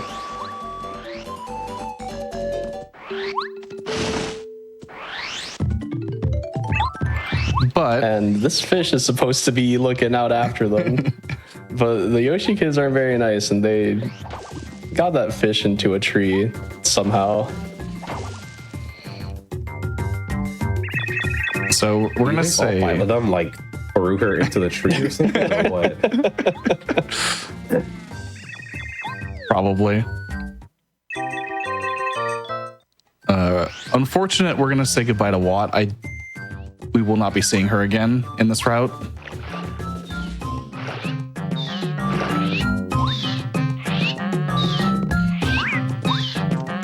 Okay. I will just not get my A press. That's fine.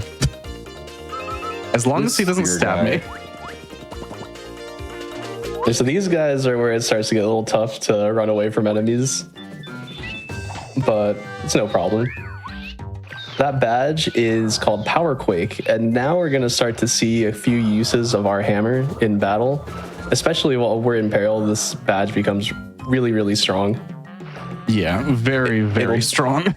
It'll hit any enemies. Yeah, it'll hit all enemies on the ground and also on the ceiling when applicable.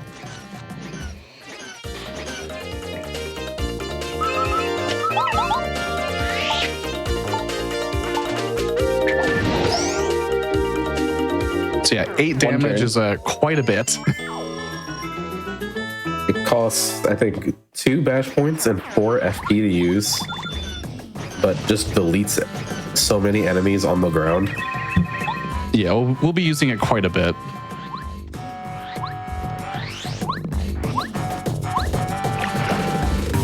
And notably, this is really... In a lot of speedruns of this game, Sushi actually gets a lot of use now. Except in Glitchless. Where other than her intended use of saving the Yoshi kids and 2 other rooms, we won't really see her. Yeah, I was just talking with Phantom earlier about it, and I was thinking about it, and I was like, I don't really know if Sushi gets used in this run in battle at all. Yeah. Paracarry is just faster.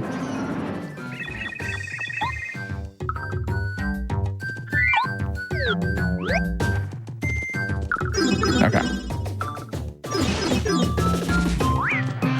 Just avoid him very safely. Yeah, all these spear guys in chapter 5, there's like 3 or 4 that are...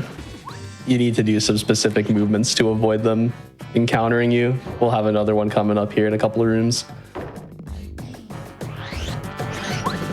Yeah, the devs put them in very awkward locations to try and avoid them. Yeah. And they can hit you if you're not careful.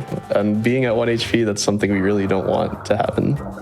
Yeah, there is a backup. We do have a life shroom. There's other things we can do, but we would really like to just stay at 1 HP. What's this? Another fright jar?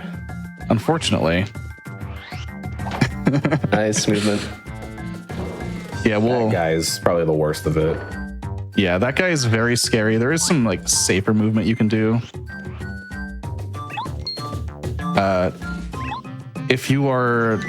If you think this is a glitch, you can look away.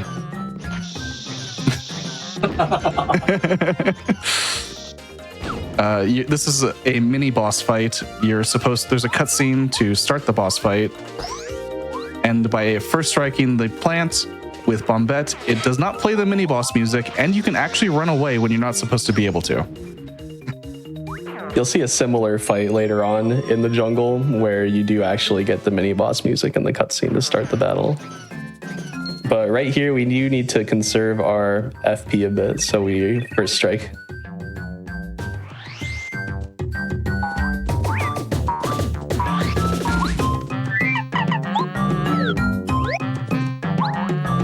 And the last Yoshi Kid.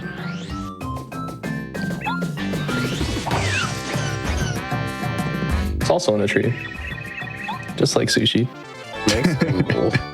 That was a little weird to get. The angle Yeah, is that very is. strange. But we're gonna go get our reward from the Yoshi Chief to be able to go deeper into Jade Jungle.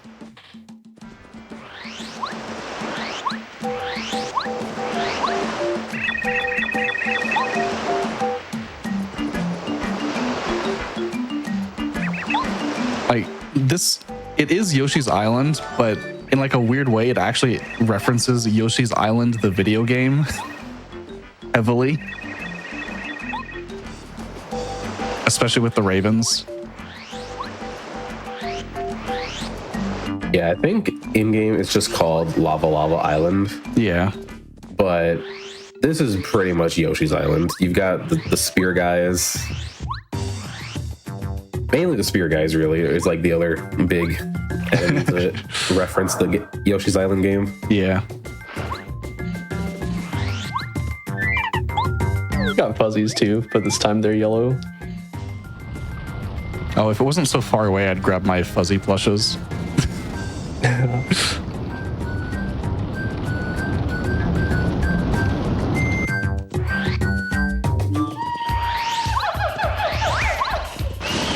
This guy's bad at his job. He is not good at it.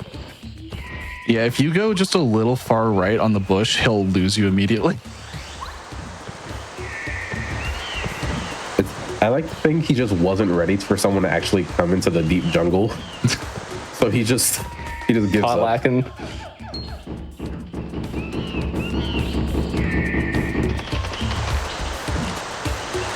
And removing the rock from the path.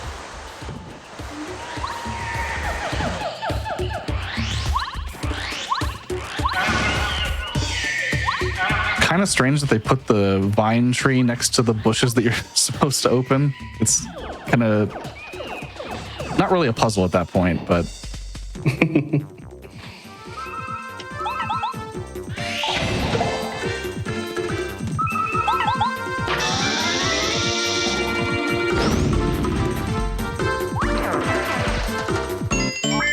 and very, very convenient. That was a quick and easy battle. We run out of FP and immediately get it all back. Yep, immediately level up our BP.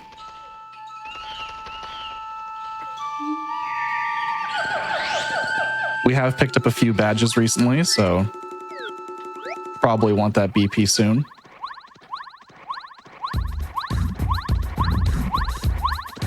Eric, are you okay? It's fine.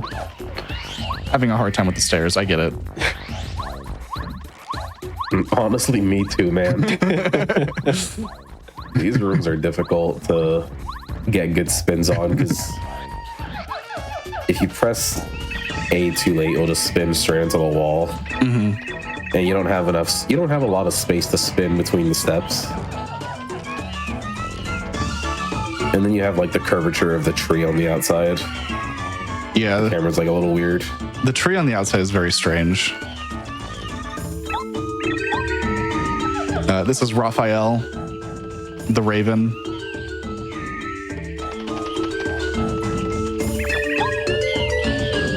He's going to give us something incredibly useful.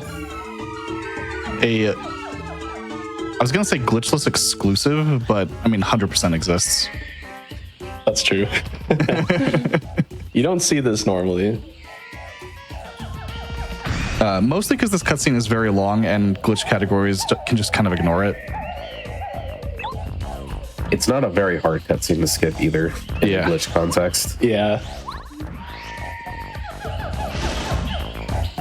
But the item we get here is incredibly useful.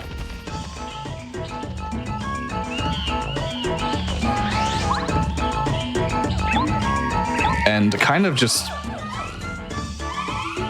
I mean, we upgrade 2 partners.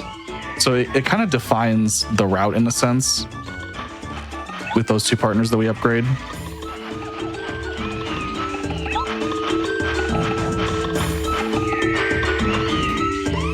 And this is also a major point of divergence between, let's say, the optimal glitchless route and the sort of safe glitchless route that we're doing today.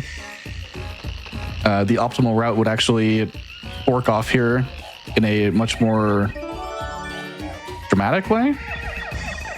Yeah, I'd say the end of chapter 5 and chapter 6 become a lot different in the optimal route. Just the battles. Yeah. So, into the volcano, our chapter 5 dungeon. You know, the volcano, home of plants.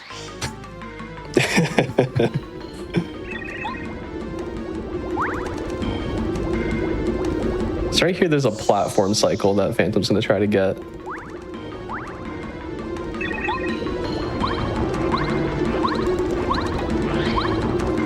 Nice and easy. It's actually easier on the Japanese version than on the English version because there's less text and it scrolls faster. You still can make it on the English version, but it is a bit tighter. If you miss, you lose about 15 seconds, so it's pretty important to get that one down. Up here, we can kind of talk about how glitchless is defined because it's relevant. Yeah. So the way that the game tracks progress is through story bites, and doing certain actions will advance the story. Like right here, we need to push these blocks to stop the lava from flowing, and then we can go back down and continue.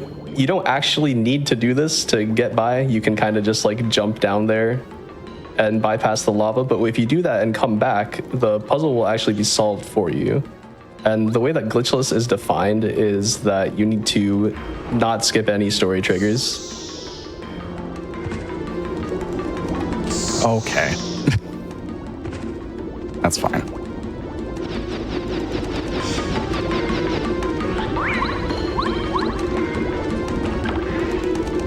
Now you can show off the heart block overlap. Yeah, can go for it.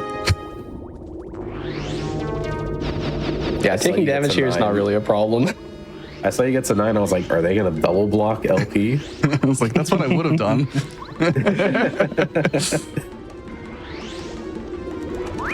This guy's a little bit... You need to kind of be mindful of this spike top.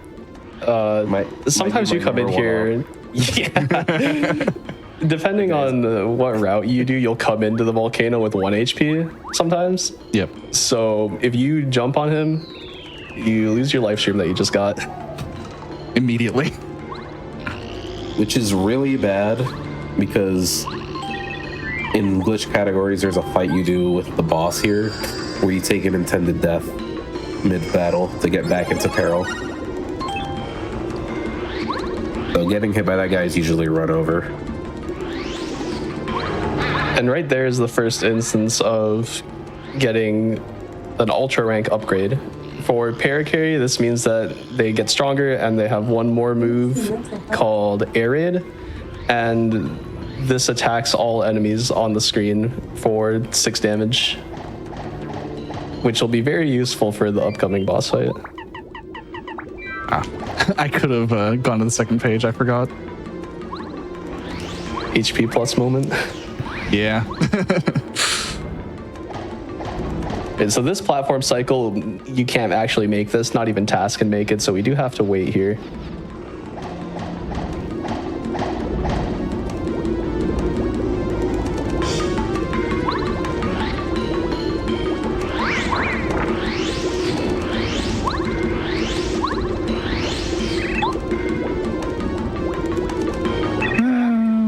Okay. Block is weirdly not block shaped sometimes, feels like. Did anyone else notice that Colorado still had the text bubble above him while you were pushing the block? Yeah. Does it always do that? I don't know. I don't know, maybe if you come from below that happens. That was weird. Okay, there's You can another piece of tech actually- here that we've go never on. mentioned. There's something called hammer canceling that you can do, where if you press B to swing the hammer, and as the hammer hits the floor, you press B again, that would cancel the end lag of Mario having to wait for the hammer animation to be over. It's mainly used in that instance, breaking all those blocks at the same time.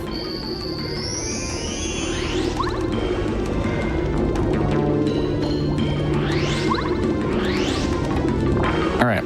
So, remembering I have an extra item in my inventory.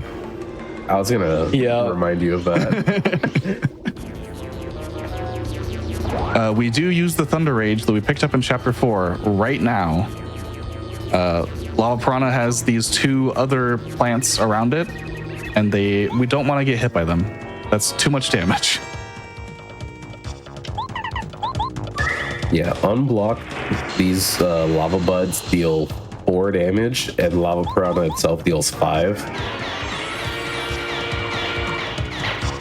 So, quite a lot.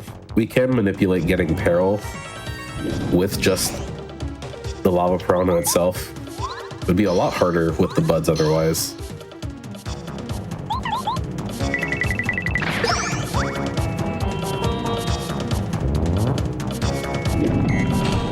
Okay.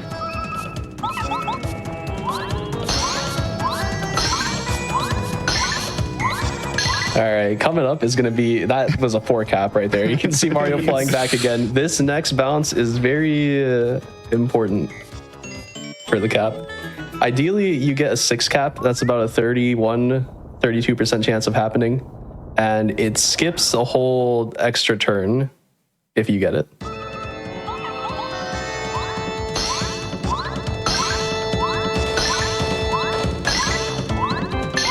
Yep. Close. Yeah, if you get a 6 bounce there, a 6 cap, you skip this whole Colorado getting burned cutscene. It saves about 15 seconds if you get that. Yeah, not a huge deal. Just power jump.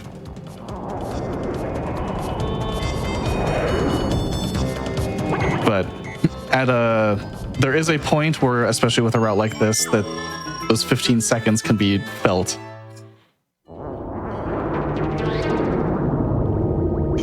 Nice. You can move for 1 frame there out of the cutscene. 1 frame. Yeah, the mid game for this route can be pretty devastating if you grind it long enough. Yeah, notably, Chapter 5 is a bit different here also. Getting the Star Spirit card does not just immediately end the chapter. We have a bit more to do.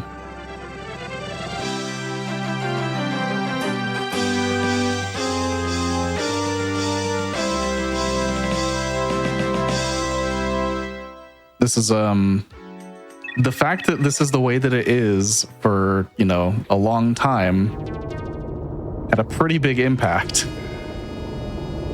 It still does, but not quite as much.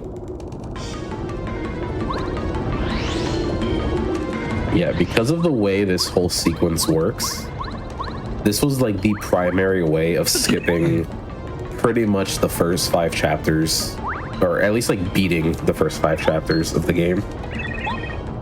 There's a clip you can do. That room with lava prawn is connected to the room above, where the giant stone thing that ran over Colorado is. You can clip downwards into that room with lava piranha, and then get to this room and trigger this escape sequence in the volcano. And this is all you have to do to pretty much tell the game that you have beaten Chapter 5. You don't have to do any of the Yoshi kids or fight lava piranha. Yep. This was like the main way for many years. Yeah. To get to Chapter 6. Also, our save prompt here is going to be showing up. I think it's just past the 2-hour mark a bit. So, Yep. be taking a second break here. 3, 2, 1, go. Perfect. Yeah. So during these longer runs, everybody, we like to take breaks every hour. So just everybody get up, stretch, get some water, anything y'all need to do. Just a quick reminder before we go to that break. Ultimate Games Done Quick 2026 will be live in Pittsburgh, Pennsylvania from January 4th through 10th. If you would like to help out by volunteering for the event, you need to get your applications in by tonight. That's the last day to apply to be a volunteer. If you would like to attend, registration's also open, so be sure to register if you want to experience the event in person. You can also upgrade to a foil badge by November 1st. Visit gdq.gg for more information on all of that. That said, we'll be back in just a few minutes with more of the row.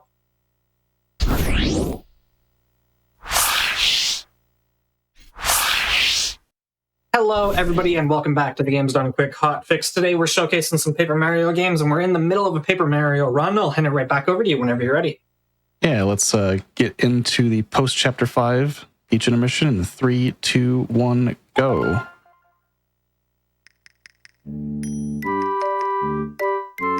Just like every other chapter, we're in control of Peach. So back. This one has some kind of scary looking movement. I know. It's actually pretty easy.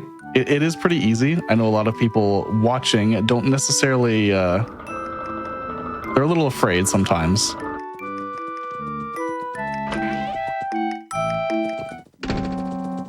But we're going to be taking a quiz, as is the theme of Chapter 5.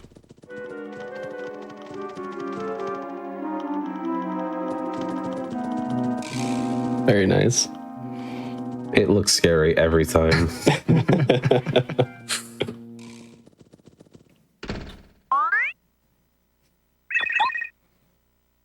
So yeah, they're I think they're waiting for Bowser or something. But Peach is good enough.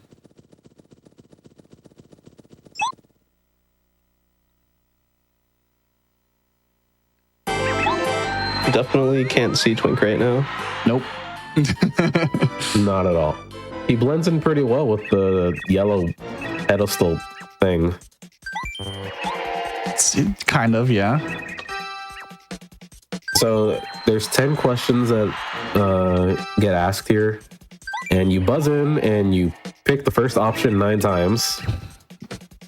And then for the final question, you pick the second option, and that's it, really. Yeah, we actually don't want to win this quiz. Yeah, so we have it done so that the last few questions are done in a certain way that we end up with 0 points. Yeah, if you win the quiz, you end up getting a jam and jelly as your prize, and it's pretty useless. It's only good if we could get it to Mario somehow, and we really can't do that in a fast way. So we may as well just draw the quiz and skip that little piece of dialogue. If you're asleep at the wheel, like I sometimes am when I do this, these Koopa trolls will sneak up on you and buzz in an answer. And I think you have to tie them to not get the cutscene. Or else they'll get the jam and jelly. They're surprisingly quick with it too. Like quicker than you'd expect. Yeah, for sure.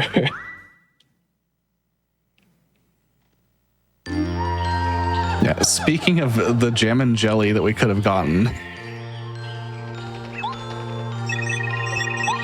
You ever just Unfortunately, there's another one right there. you ever just go into the jungle and pick up a jar of jam off the ground? Oh, all the time.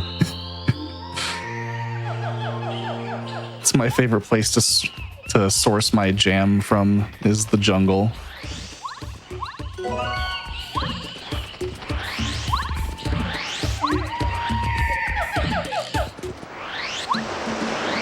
So that jam and jelly, when you use it, it restores 50 FP, which is pretty nuts. I think it's one of the biggest healing items in the game. We don't have 50 FP, but it'll come in handy soon.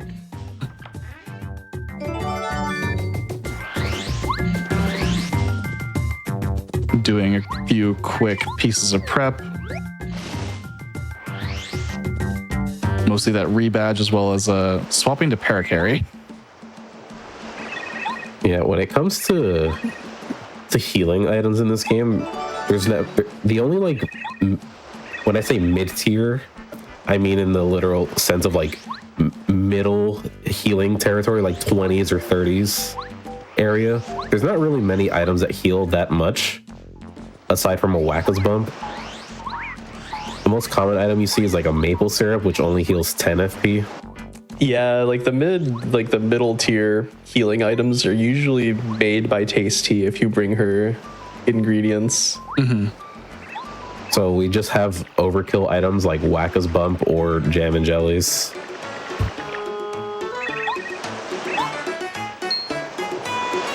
And just as Junior made it across the entire ocean, trying to catch up to Mario. My boy. He's still there. And this guy's still there too.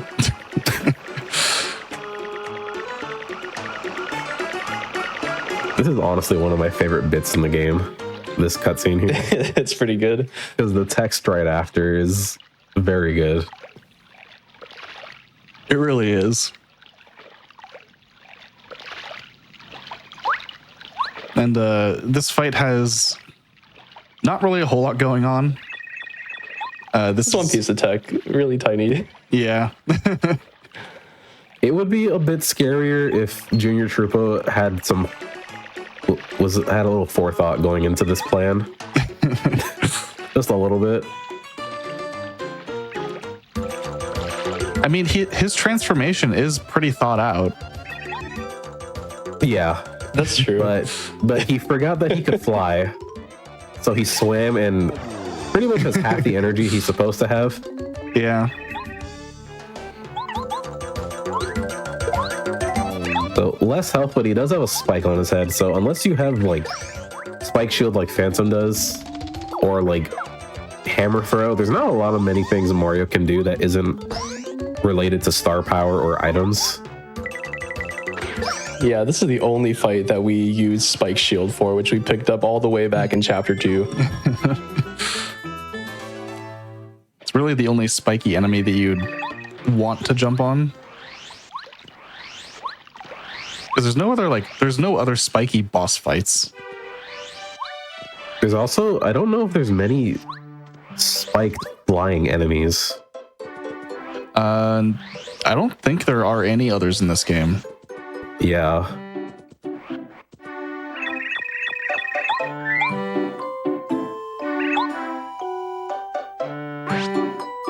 I feel like if he had more health in that fight would be a bit more annoying. He does a lot of damage in that fight. Yeah, he does. And right now we're still only at 10 health. Yeah, 6 is quite a bit. Did 6? Yeah. And we actually want to not block that attack. Being at 4 HP is really good here for the next section coming up. Yep.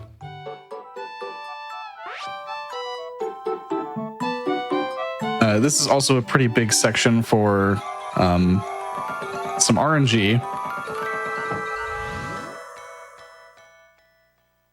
In combination with Lava Piranha, this is like one of the biggest swings that this route can have in the mid game. Yeah, so that fright jar that we picked up in the chapter 5 jungle is going to get used here on some moles that we're about to fight. There's 2 moles that it gets used on, and there's a 25% chance that both of the moles will run away, which is good. That's what we want. There's a 50% chance that only one runs away, and there's another 25% chance that neither of them run away. And each one is about 10 seconds slower than the next worst thing that happens. So we're going to see what we got here. This is really important to our experience, so if they don't run away, we're going to need to use Paracarry's super ability. We also fight these moles in a very particular way to manage our experience, because if we fight the wrong moles, every mole has a set amount of moles in each battle. But this one has 2, there's one that has 4 and 3, and 1 in each battle formation. Okay. Standard. Expected. And if you fight them in the wrong order, you'll level up in the wrong battle, and that's not good.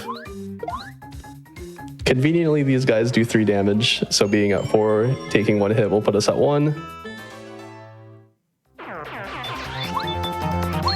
Do it this way. That works. And so now we're going to airlift. And something that's cool about airlift is if you deal more damage to an enemy, it is way easier to lift them at a battle.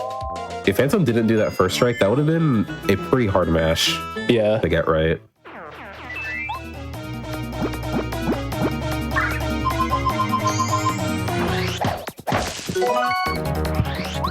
Oh, he just left.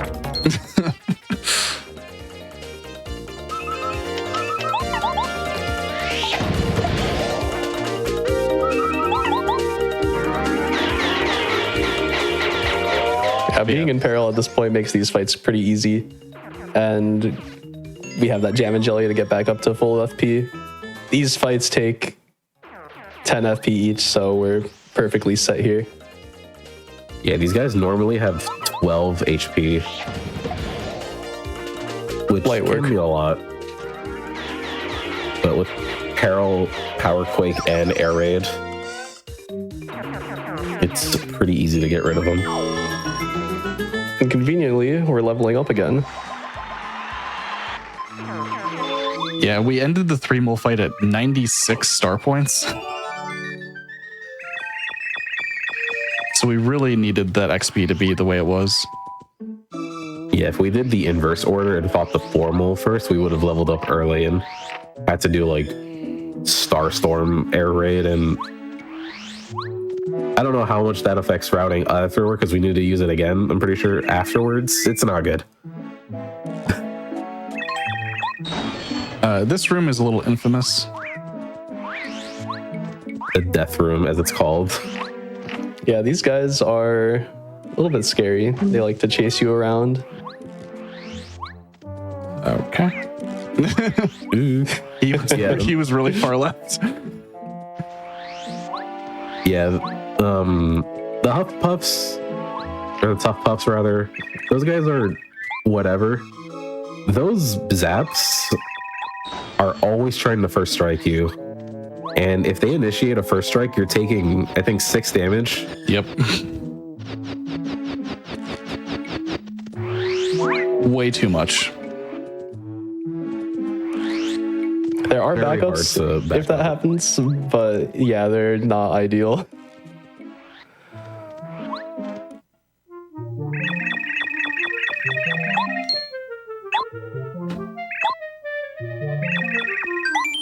Yeah, chapter 6 is there's a lot of walking around, a lot of backtracking. The movement in chapter 6 is actually very difficult, which makes it very satisfying. Yeah, I find I really enjoy chapter 6 in a speedrun setting. Same. I love it.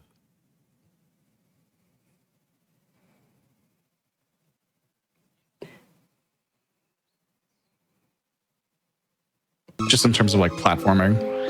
Yeah, that death room that we were just in a bit ago will be there again. Okay, honestly, the best part about chapter 6 is how little stairs are involved. True. There's not many stairs in this chapter.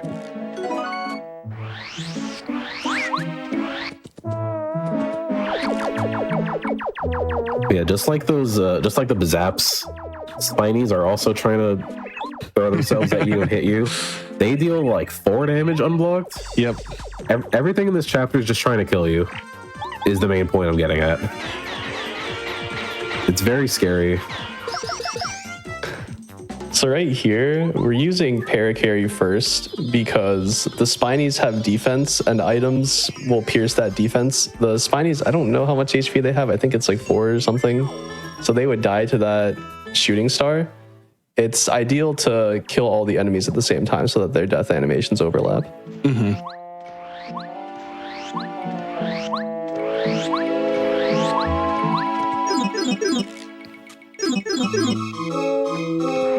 And then making our way over to Rosie.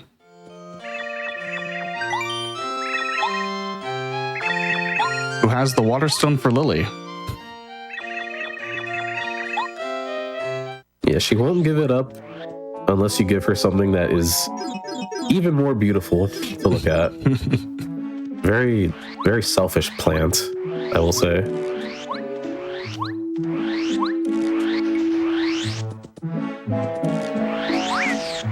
Yeah, basically, chapter 6, all the flowers are wanting some sunlight and water. So we're trying to get that for them.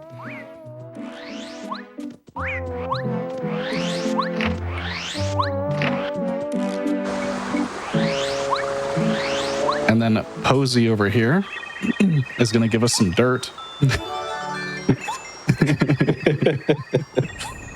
She just like unprompted gives that to you. If you walked here first, she would just give you the dirt and nothing else, and you would leave. But since we talked to Rosie beforehand, we tell her that we need something pretty, and she shakes the ground and causes an earthquake, and then gives us the crystal berry. Yeah, I guess crystals grow on trees here.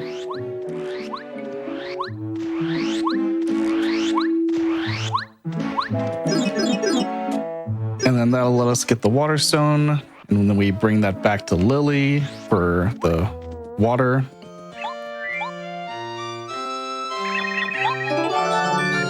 And we can make our way over to the top left portion.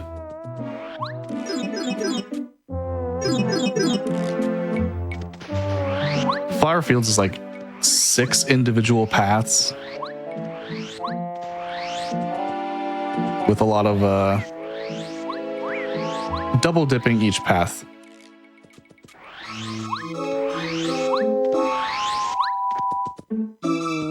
Yeah, and all of these items that we're getting right now, the main ones being like the bean we got from Petunia, the soil, and in a second we're gonna get water here. All of these are like hard required key items to finish the chapter to unlock the boss. It's kind of hard to route any of these out. Yeah, if you need to fight Huff and Puff, then you need to get these items. Like, you just have to do all of this, like, sequencing of events. Going through the maze, going through the death room, all these individual rooms. And you also do have to talk to Lily here the first time, because the... what is it? I think the maze fight doesn't spawn or something? Something doesn't spawn. Yeah.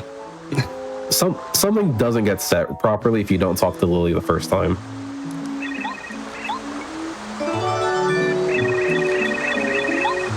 So it's a lot of back and forth. All part of advancing the story. Yeah. I'm gonna grab 2 bubble berries just in case. Respect. Yeah, that second one can be used as a backup if needed. Yeah. For various things. For multiple instances. Of the 6 paths Phantom was talking about, 2 of them are inaccessible at the start until you get the crystal berry. Okay. You can just say that was intentional. Sure. True. I mean, it kind of is. You do need to take 1 damage. This is part of HP manipulation. It is. Yeah, we do need to be at 9 HP. And there is an element of RNG coming up here. There's a bee on the other side of these thorns that can first strike you, and there's nothing you can do about it. Actually, nothing you can do. It's pretty silly. It's uncommon, but it does happen. He's way over there. He's pretty good. Nice. Good spot today. On his best behavior. Usually he'll be like too close to you if you're getting into a battle, and you'll just initiate a normal battle. But if he's at like that perfect spacing, he will just like straight up hit you and you can't dodge it because you're falling down from the bubble. Mm-hmm. Yeah, you just can't move at all.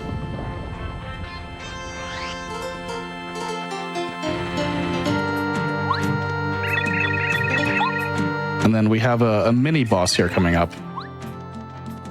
Yeah, which is why instance of talk to this person or the game will not progress. Which is why we needed to be at 9 HP.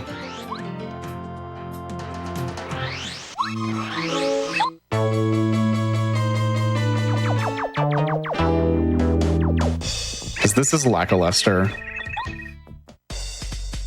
I think his name is Spike, actually. He is pretty cool. He's also pretty beefy. He has 50 HP, I believe. 50 health for some reason. And he does 4 damage.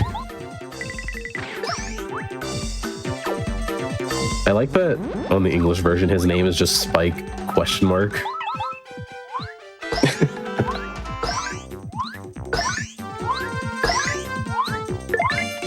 Nice cap.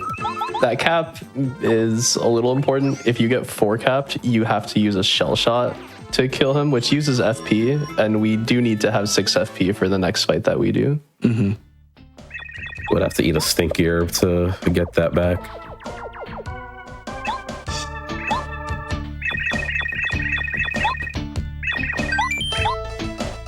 Yeah, so compared to the category that I've been running more, this is getting Lackey about 2 hours late.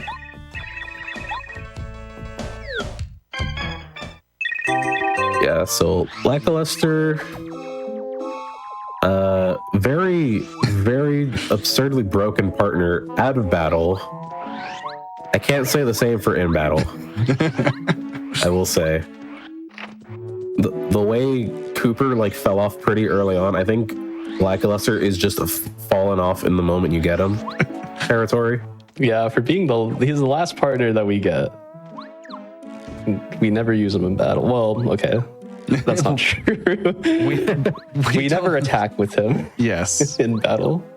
Relatively to the other partners, he's already in that fallen off territory the moment you get him. He was doing 4 damage to Mario in that battle, and now he only does 3. Yeah.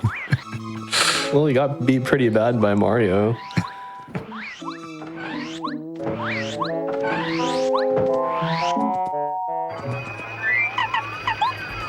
All right, goodbye, Lackey.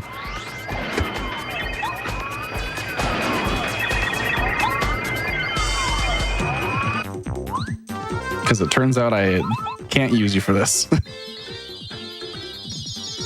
Yeah, there's a lot of different ways that this fight can play out depending on the category, but Glitchless, definitely the simplest.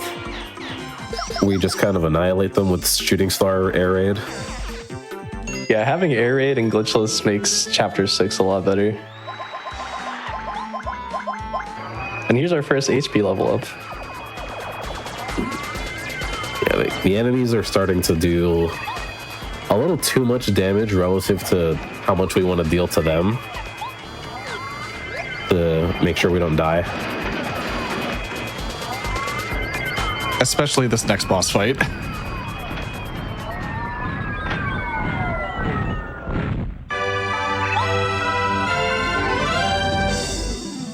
And we did swap to Lackey here because the cutscene that plays would be a little bit slower if he was in Mario's pocket. Because Lackey himself does have dialogue. This guy is honestly a yapper compared to every other partner. He has a lot to say. Once you get your partner in their respective chapter, they kind of just don't really say anything unless you prompt Goombario to start talking to you. but Lackey just has dialogue forever.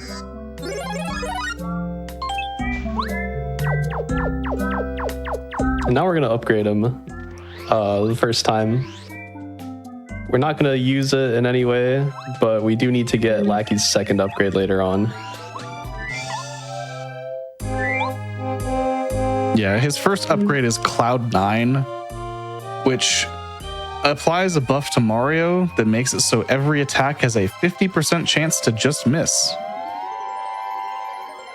That's not very consistent when we're trying to route fights, so relying on that is not ideal. It is very cute, though. Yeah, it is.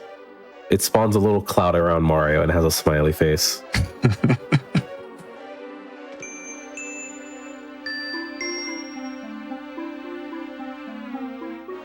So you see a badge up there in the clouds. That badge is very, very important. It's the third piece of the trifecta that makes Mario super powerful. It's so funny that they put this blatantly in the cutscene right before this boss. It's almost like they're telling you, you want this right now, right? Would you believe me if I told you I never found that badge on my first playthrough as a kid? I just didn't see it in that cutscene. Which is crazy because I died on this fight quite a lot my first time playing this game. I think you forgot something. Yeah, I'm gonna go back for it now.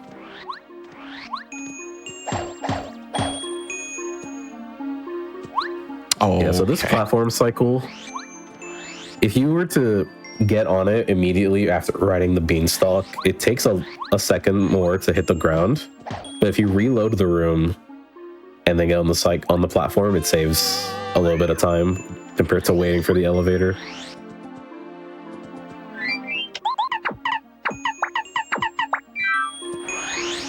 I think that was right. That looked right to me. That looked right to me.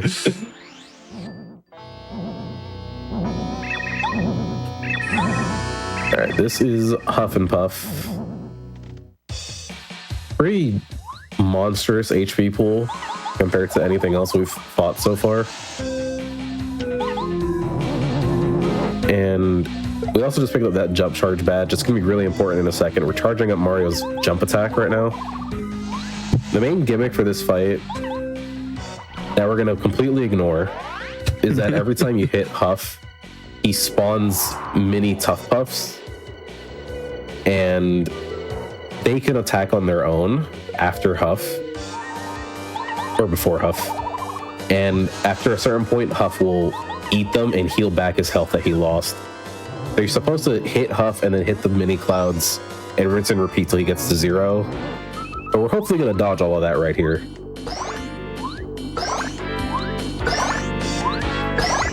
Nice. Cap. Uncap, actually. Uncapped.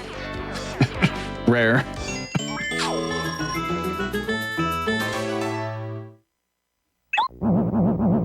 Yeah, Paracarry was in that fight because if he 4-caps you, he has low enough HP that a shell shot will end the fight.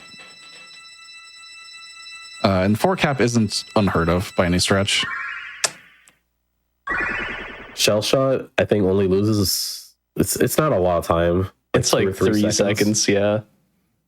Because the shell shot, Huff is one of the few enemies that shell shot cannot miss on. Even though Literally he gets impossible. smaller with each hit, because if it like the clouds flying out of him, he gets smaller with each hit, but the reticle for shell shot doesn't get smaller to reflect that. Mm-hmm. So you can just flick the stick to the left and hit no matter where the reticle's aiming at.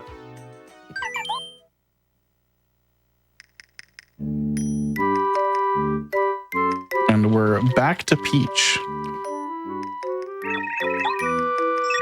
For kind of the last time. There is effectively. still one more cutscene, but we won't be in control of Peach for it. This is the one where we got something at the end of the Chapter 5 intermission.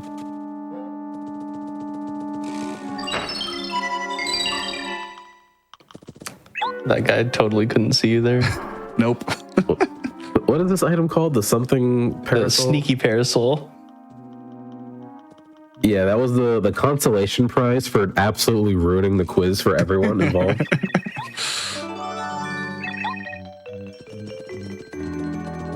Yeah, they give you the ability to don't use this like improperly or whatever.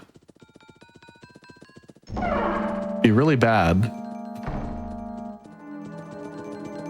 And no one even like thinks about Twink following this Koopa troll around.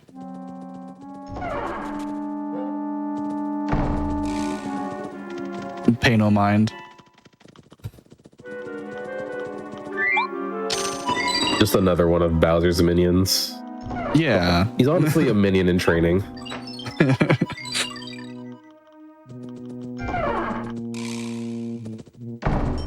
Yeah, that guy we talked to, that Koopa troll at the top of the stairs, was like, "Where's my replacement dude, whatever?" And he tells you it's a Clubba and to go wake him up. But he's really asleep. So we're just gonna turn into the Clubba instead. There is also a Hammer Bro you can turn into in this segment. I didn't know that for such a long time. Yeah, me neither. In a location that why would you even think to go there? I think there's a shooting star too. Yeah, I think he gives you a shooting star if you talk to him while transformed. That sounds right. He just has one on hand for some reason. Yeah. He's trying to stay prepared for Mario.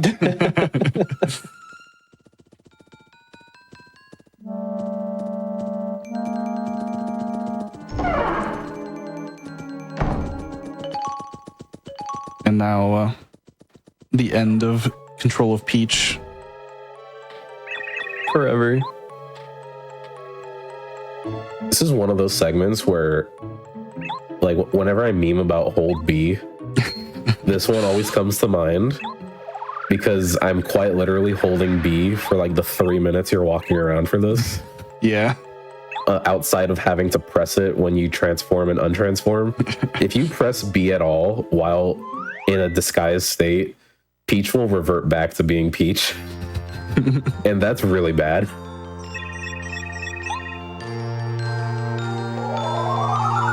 This is our 6th Star Spirit power. This is Timeout. We will not be using this for Scary. any reason. Surely.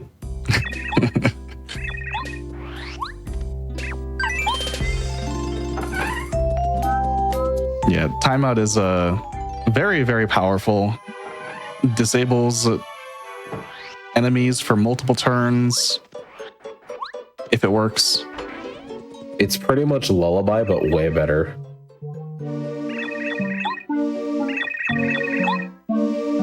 The unfortunate reality of if it was fast, it would probably get used. Yeah.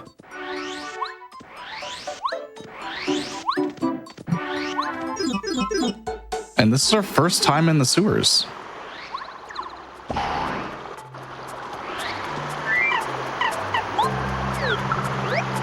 Yeah, the sewers is like the quick access to any chapter you've previously been to for the first 3 chapters at least, and chapter 5 as well.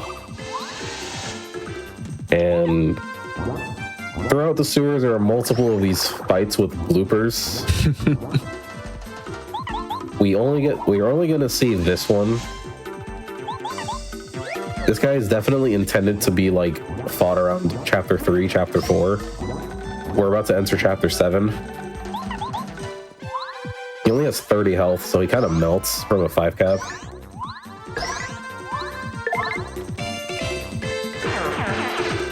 And that's because he's guaranteed on such blooper. Yeah, Yep. because he's such an early game enemy, he won't have the ability to cap your power bounce until I think 8. So as long as you time your A presses correctly there, he should always just die. Very, very lucky. This room's a bit tricky. Whoa. Those guys were in weird spots.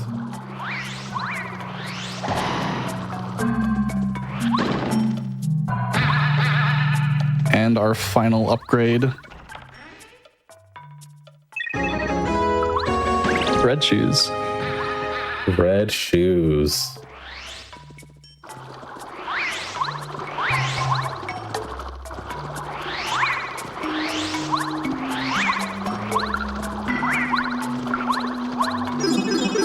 Okay.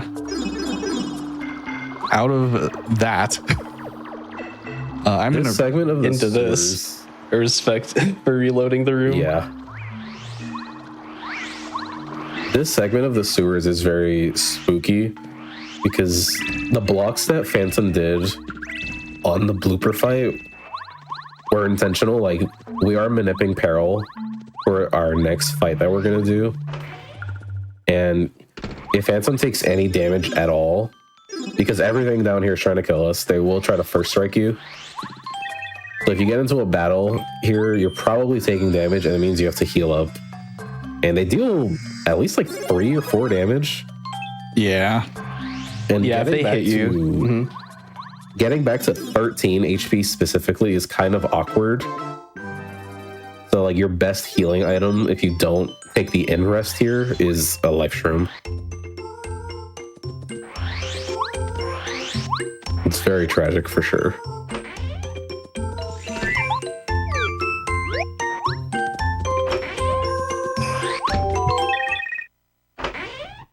So this Is that guy segment, okay? he's probably fine. I mean, look at him. He's sleeping. Why is she freaking out? He's just sleeping. Yeah. That's how I look when it's pasta night.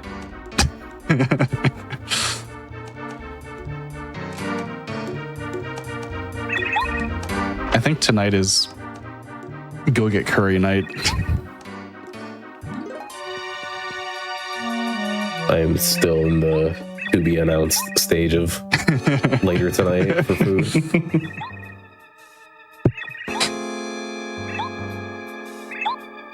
There's a place by me that has like a $13 Japanese ground chicken curry. That sounds good. And I can also get like green tea mochi for dessert from the same place. Ooh. Oh, hi, Quizmo. Oh, there he is. So we just got accused of murder, but obviously we didn't do it. So the detective was like, well, go prove your innocence. However you want to do that. Just to figure it out. So we just broke essentially public property on that ice lake. Breaking into That was down houses. there. I don't know why the key was in there in the first place, but I guess no This one's guy been in just that really house. didn't want- he just really didn't want anyone finding him, really. I just noticed he has the exact same picture as the mayor on his shelf. Wait, does he? Yeah.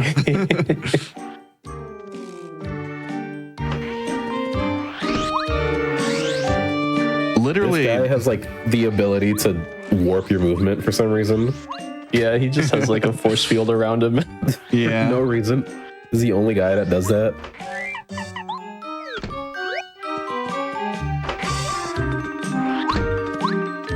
Let me in. Yeah, same picture. Oh wow. I have never noticed that until right now. I've streamed like 2,500 hours of this game. I've never noticed that. It's the same.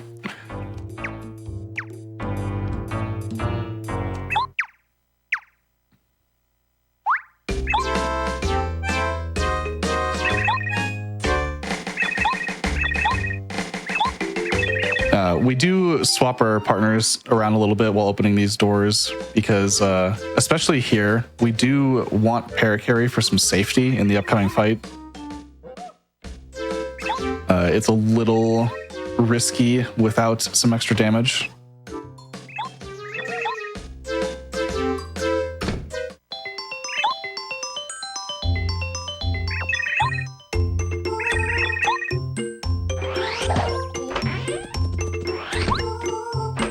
Because this fight coming up here, as Morph said, we are trying to be in peril for. And blocking 2 attacks in this fight will put us in peril. This block is a little difficult. I wonder who it's going to be.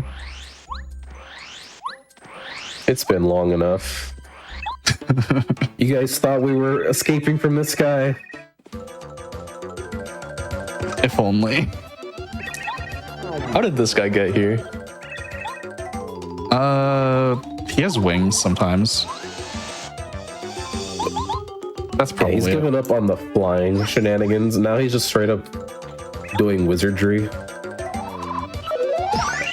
And these blocks are a little spooky. These magic attacks from either Junior or a Magic Koopa, they fly really fast. And deal a lot of damage if you miss them. Nice. Nice. Didn't matter. It's definitely one of the scarier blocks in the game, I would say. Oh, for sure.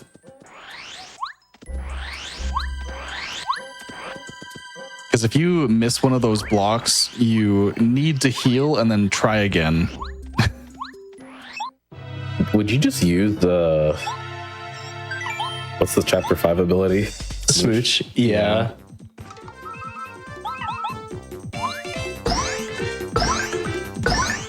I think you don't have anything else that heals enough damage or enough HP to offset the huge damage that Junior Troopa's putting out.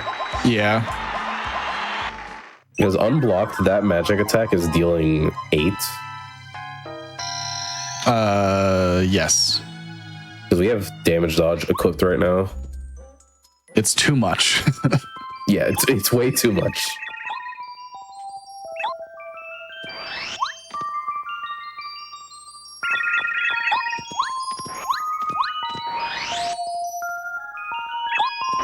There is, it didn't happen, and I thought about it for a second. I was like, I'm going to be a little careful here with the movement.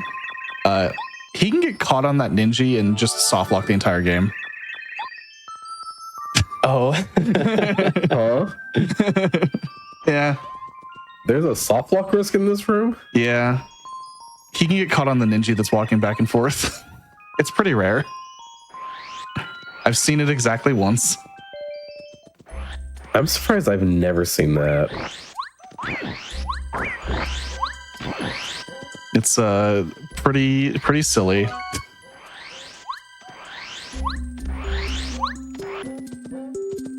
One more repel gel for good measure. Yeah. Ideally, we only need 1, but having 2 is not gonna hurt us. The Chapter 5 one is in a good spot, especially. It's very not out of the way at all, like in this category at least. Yeah. It's just a little bit slower than the Chapter 7 one, like barely.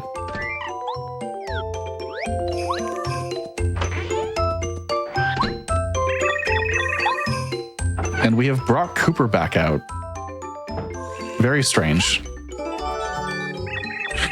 How long has it been? It has to have been at least like 2 hours now, right? Yeah. Yeah, since whenever he got put away, right? Gets to Now see the rugged. light of day once again. Is a letter, right? Yeah. Yep. Not since the Mount Rugged letters have we seen Cooper. We got Paracarry, he just wasn't seen again. Yeah, for some reason the game devs decided that, you know, it's been a while. What if we give you Cooper puzzles? Not just one, but two.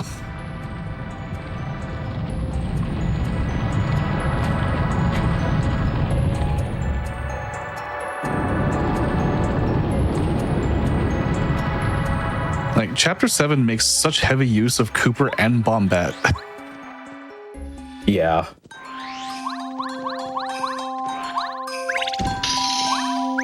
I wonder if Chapter 7 actually was supposed to be an earlier chapter.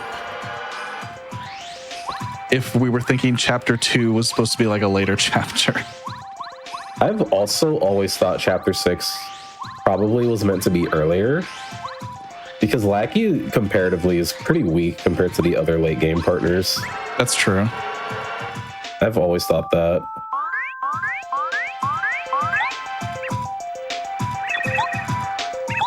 There's two Coopers. Which one's the real one?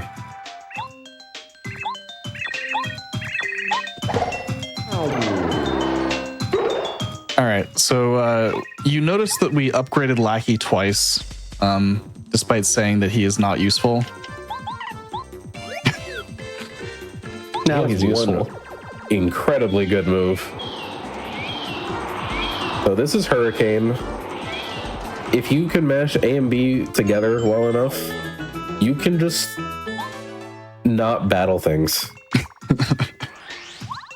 And not battling is pretty fast. It really is.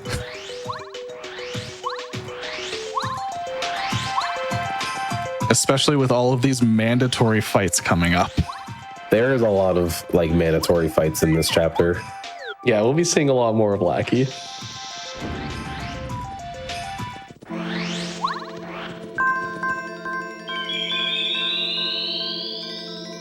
I don't remember this one's name. Me neither. I know like all the rest of them. But she's so irrelevant.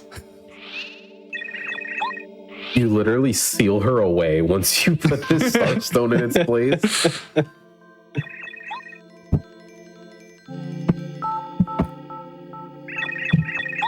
Like, this is kind of her resting place. That's probably fine. Behind a staircase. Yeah.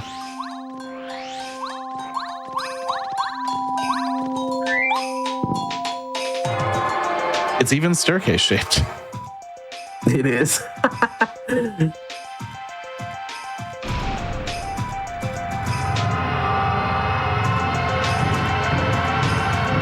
Yeah, this is another one of those cutscenes that like reminds me of the chapter 2 one. Yeah. Entering Dry Ruins. It's like super epic. It just keeps going up and up and up. And then you're like, I have to climb these stairs. And then- That's struggling. And then you get upset when you miss one. And then if you do it well enough, Bombay just kind of starts teleporting. She's fine. I don't know if she is.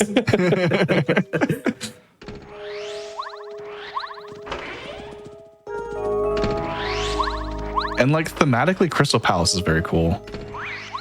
Yeah. Yeah, it's one of my favorite areas in the game.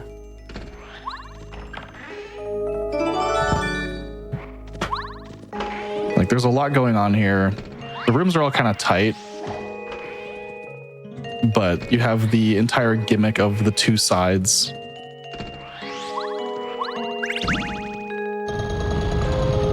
And then this. This part is so cool. Yeah, this is another one of those areas that's like really fun to move through. Just because like you have to have good movement to avoid these encounters in these rooms. And there's so many ways to like take these corners really tightly, like right there between those pillars. Mm-hmm.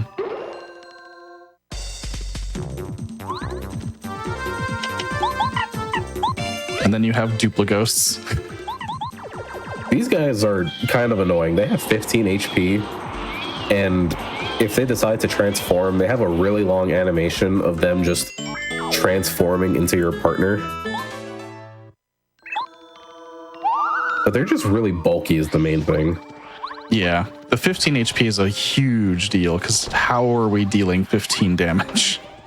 Yeah, right now we're not in peril, so we can't get anywhere near that number. What was it? We leveled on Monster, I believe. Yeah. Yeah, so there's no way we can. It's convenient because we do need a lot of FP for Lackey's Hurricane. It costs 5 FP each time.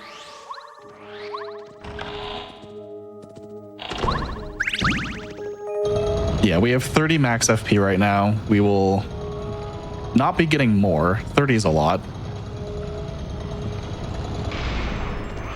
Honestly, it's mainly just because of this dungeon that we go through so much of it, or that we need so much.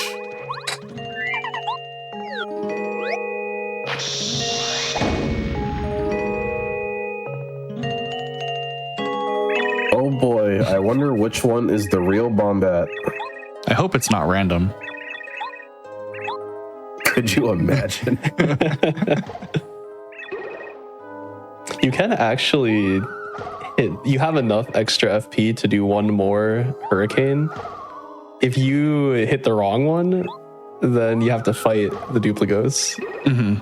And you could Hurricane them away, but it's about 2 seconds slower. Do you think airlifting them would be faster? No.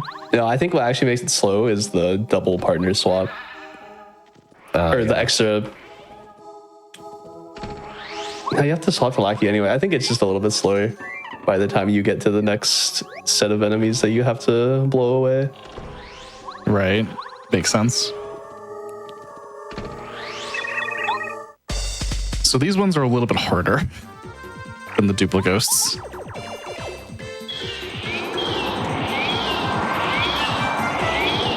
Ah, my mash is not good. That's fine. Got lucky.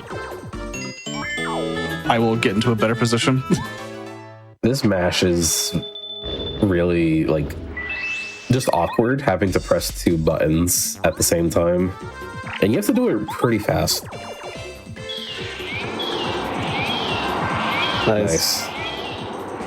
Yeah, you really have to be pressing them together. If you press A and B separately, the bar will not fill up. Mm-hmm. And then this last one is the hardest one. Clubbas are what makes this hard. The Magikoopas are not actually too difficult to Hurricane. Yeah, each enemy has like their own multiplier for how susceptible they are to certain things like fright jars or running, like getting scared, blowing away. It's interesting that the last one is the hardest one. If you were to play the optimal route, you would be using Bo's super ability Spook, and it has the same thing with the multipliers. But the Magikoopas are the ones that are more resilient to Spook than the Clubbas would be. So the more Clubbas there are, it gets slightly easier throughout the room if you use Spook. The first one ends up being the hardest. Mm-hmm.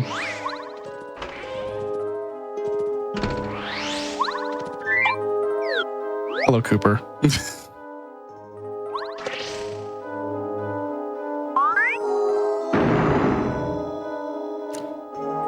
I wonder which one the real one is. Oh no, I can't tell. There's a green one, 2 turtles, 3 turtles. 3 different turtles.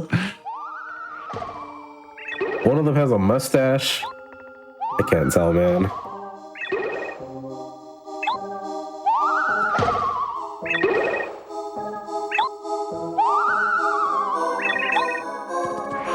Alright, so over here on the other side, this is the whole mirror gimmick of this dungeon playing into it. The room, if we went directly south, there would be a very large statue that can't really do anything about. On this side, there's a small statue. But there's also a couple really good items on this side.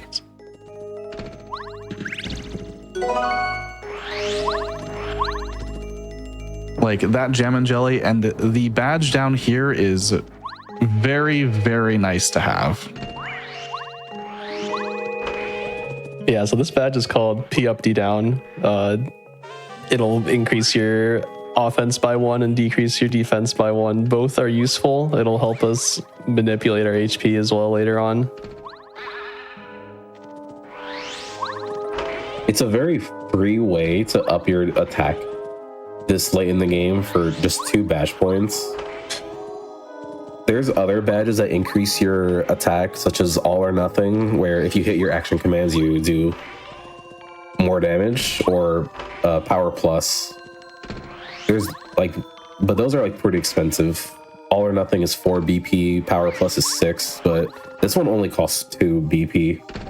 Yeah, and right now we still only have 9, so we do got to make the most of our badge points. Mm-hmm. It's very inexpensive for how powerful it is. Nice dodge. These hallways are really tight with those duplicos. They're quick too. Yeah, I think that's the last Duplighost Phantom will have to worry about here. Yep. No more enemies in Crystal Palace.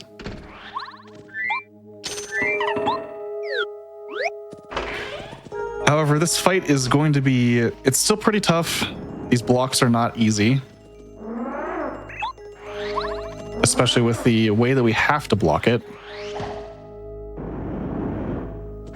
We have one last puzzle here with these, what are these guys called? The albino dinos. Albino dinos. Yeah, I'm pretty sure they have stats, like Yeah, in the game's code, they but they do. were never used.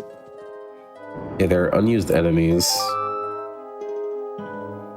I know the rando has them repurposed as proper enemies. They have like 4 defense, I think.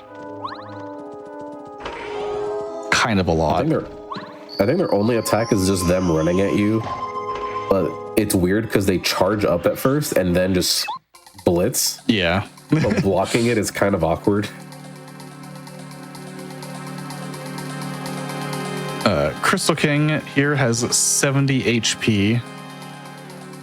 That's a lot. He can also heal twice if he's below a certain amount of HP. Would like to not see that ever happen. This is definitely like the first boss to have just like consistent healing. Huff has healing, but he only heals back what he's taken damage for. This is straight up just a net like plus 20 HP for Crystal King. Yep. He can Yeah, heal I it believe- twice, so for 40 total. Yeah, I think once he gets under 38 HP is when he can start doing that, so that's why it's important to take him out in one hit.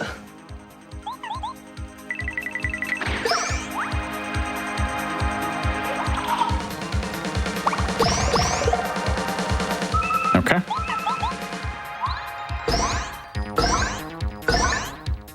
Nice. Nice. There is a 2% chance that that goes horribly wrong. Thankfully, it didn't happen.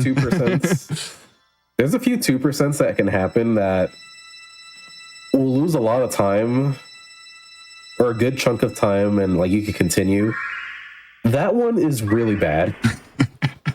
It's definitely the worst one. The thing that makes Crystal King really hard is his defense points. He's just tanky. Yep.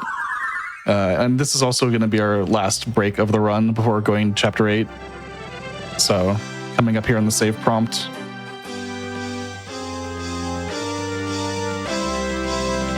And we will see you all shortly for the end game. In 3, 2, 1, good. Thank you. Yeah, so during these longer runs, everybody, we like to take a break every hour or so. Just everybody can get up, stretch, get some water. Anything y'all need to do. Just a quick reminder before we go to our last break. Black in a Flash is a community that uplifts and connects Black speedrunners of all levels, hosting special events throughout the year to raise money for charity and celebrate Black voices in the speedrunning scene. You can learn more or apply to get involved at gdq.gg/BAF, and you can follow at blackandaflash.bluesky.social on Blue Sky for the latest updates. With all that said, we're going to take a quick break back in just a few minutes here with the rest of the run. Hello, everybody, and welcome back to the Games Done Quick Hotfix. Today, we're showcasing some Paper Mario games, and we're nearing the end of our Paper Mario run here. I'll hand it right back over to you whenever you're ready, if you just want to give a quick countdown. Yeah. 3, 2, 1, go. And we're going to Chapter 8, the end of the game. after this short Peach cutscene where Bowser is tired of Peach's shenanigans. Yeah. Pretty good way to put it.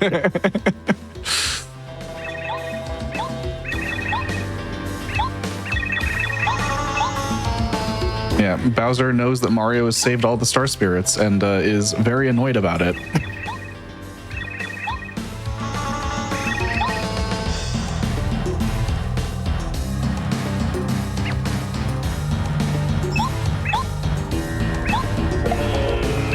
But Chapter 8 is, in Glitchless specifically, is very difficult. There's a lot of very hard platforming. Yeah, you don't really get to see a lot of the Chapter 8 basement in any of the glitch categories. And even some of the later parts, Glitchless has some exclusive strats that honestly make it even harder. It's interesting to think about because, like, I feel like Glitchless Chapter 8 is like the biggest like part of like any run for this game where there's exclusively like a bunch of platforming you have to do. Yeah, there's not really a lot of actual platforming throughout the game. Yeah. But there is a lot in Chapter 8. Yeah, Chapter 8's cool. It makes use of a lot of partner abilities as well. In fact, most of them.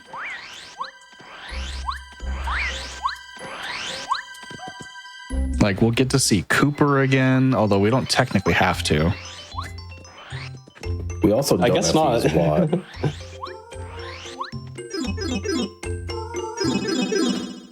Yeah. We'll talk about that more when we get there, but we've saved all the Star Spirits now, so we're making our way back to Shooting Star Summit. Yep.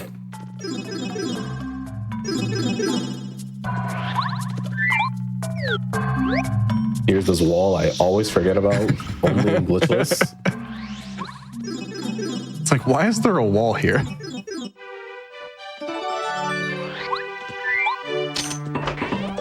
The other day, I tried to spin straight through it. It's literally like the easiest way to tell how much more time someone has put into a certain category in this game.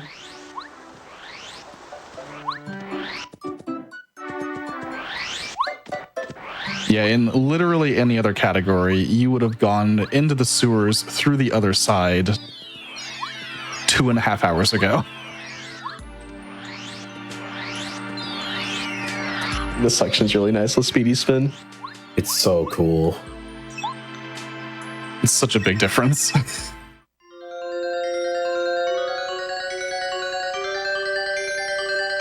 Like, Starway here is even, like, weirdly difficult. Yeah, there's a couple enemies here that we got to dodge on a narrow path again, and their tracking is actually really similar to the rough puffs in Chapter 6. They're quick.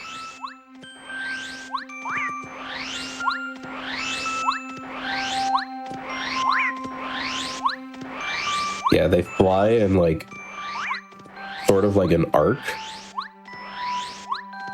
The way their movement starts. So they'll always like, if they don't go straight at you, they'll have to like circle back around to you. And Phantom took advantage of that by spinning twice at the start and then waiting for the ember to notice them, and they spun right past it.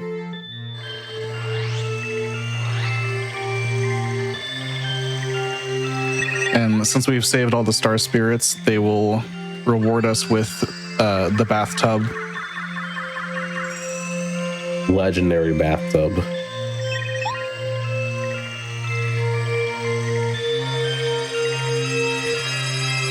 It takes a very unusual path. impressive. Yeah. Like, I don't know if this is the path that it should have taken to get to Peach's Castle. It seems probably not optimal. very arbitrary.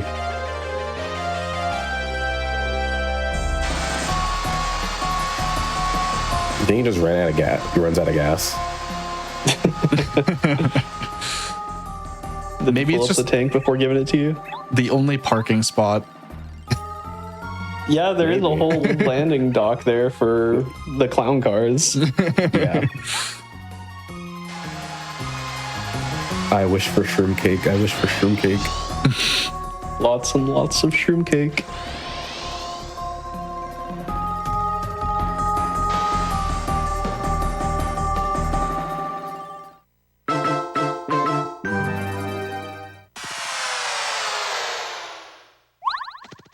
Yeah, so because it parked here, we have to go all the way through Bowser's Castle. I do find it funny he has 3 clown cars just parked there. As opposed, and the one that he's also flying. Like the one that he basically keeps on him. So he has just 4 clown cars total, and 3 of them are insanely smaller than the one he rides. There's another feature with Power Quake. It'll flip over Koopas and take away their defense. Yeah, there is another Quake badge. There's 2 of them. One of them you have to buy, so it's not as relevant, but there's one in Chapter 2 that you can get, but it doesn't deal nearly as much damage. It's also a little bit out of the way compared to Power Quake. Yeah. But it's a very, like, easy way to just, like, click an attack and flip over these shelved enemies.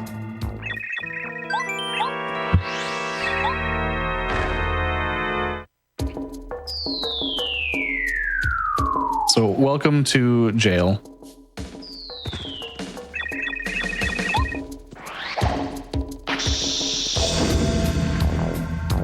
And Bombette being able to break out of multiple jail cells in this game.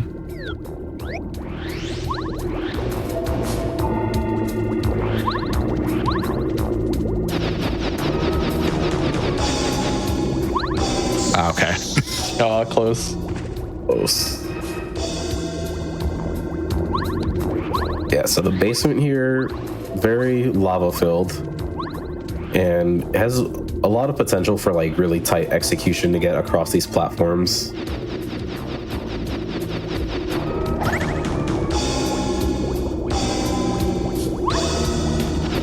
Nice. Yeah, I think you were intended to use Lackey for these. Yeah, I would think so. You can actually even use Cooper. Interesting. True. I think that's what they used to do 15 years ago. Did they? Yeah, I'm pretty sure, yeah. That's interesting. Rare Cooper usage here. Makes On top sense. of being able to ride over spikes, Lackey can also carry Mario over lava. His Cloud does not like it very much, though. A little too hot.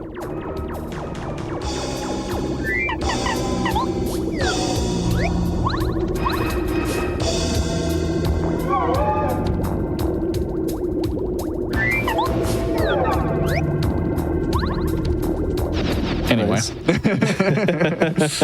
True. There's only a little small section that will actually hit you there. And you can't get around it without bow. There's no jump or anything you can do. So there's this giant lava waterfall producing... Would it be lava fall, I guess? There's a lot of lava being produced right now, and...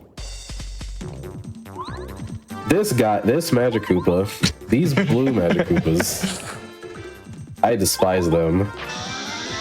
They're also one of my biggest enemies. Let's see what he does. Okay. Nice. Cooperative. So, if Magic Koopas are by themselves, they will always run away.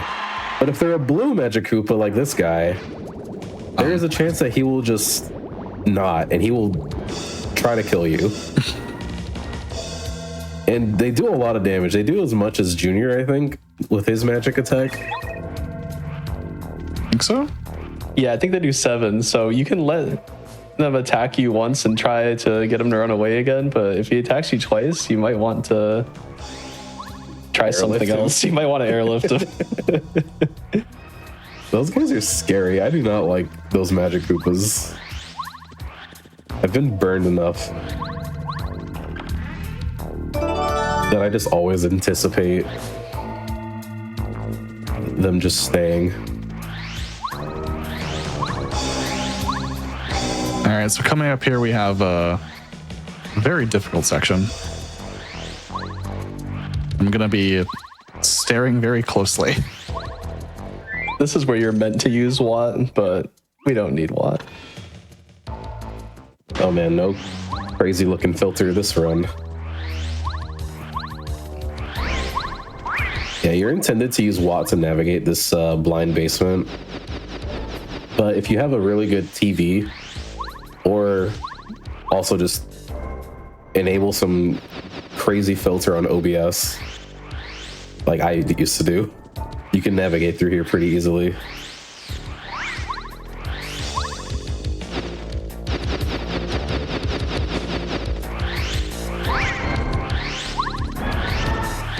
I think this lights up way better if you use some kind of upscaling device, in my experience. I can't remember, it's been too long. Pretty clean. There's a lot of enemies there that if you don't know what you're doing, they will get you.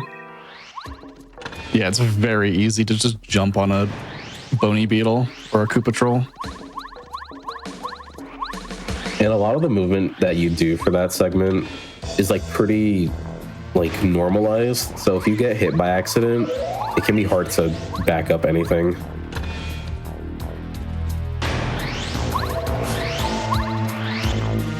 And here we have the flood room. To this day, this doesn't make any sense to me. It's a lot of water.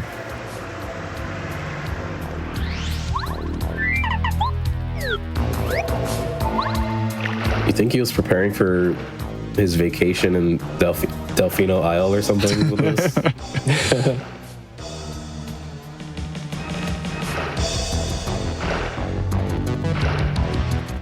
But yeah, there's a lot of locked doors, and we need to raise this water all the way to its max level to get a key. Yeah.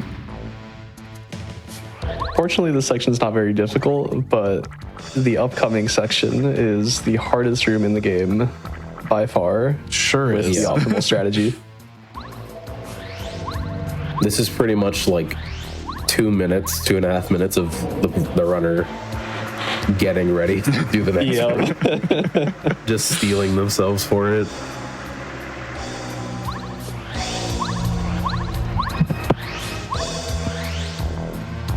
Yeah, the flood room is kind of long, and it doesn't help that it is right before the hardest part of the entire run, also at the end of the game.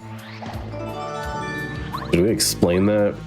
Yeah, well, I'll go for it now while we're waiting. So the next room has 4 sets of cannons that shoot out bullet bills, which you need to dodge. Normally, the strat is to pick up Dizzy Attack on the way back from Chapter 1, so that you can spin into these bullet bills, and when you run away, you can use your iframes, your invincibility frames, to run past the cannons, because the bullet bills are much, much easier to run from than the cannons themselves. But there's actually a small enough space in between the cannons hitbox where you can fit Mario in there and jump over the cannons and avoid getting an encounter altogether. And Phantom's going to try to go for this on all 4 sets. Yeah, this is very incredibly precise. So yeah, there's one or sometimes 2 frames that you get to hit this jump.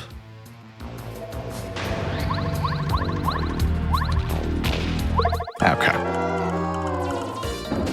I was looking at the bottom bullet. It's fine. Yeah, the other thing, these bullets, aside from the very first ones that get launched, they're RNG, so there's a lot going on here. the speeds at which they fire is also RNG.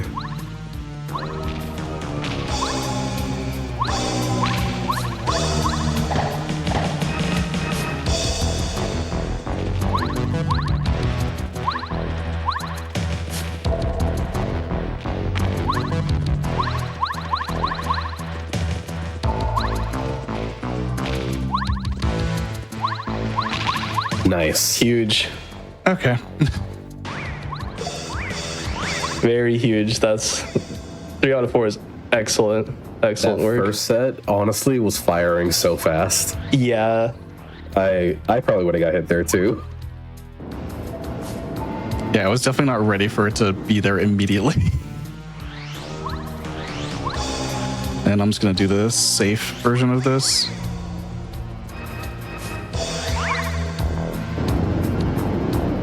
Okay, buddy. Uh-oh.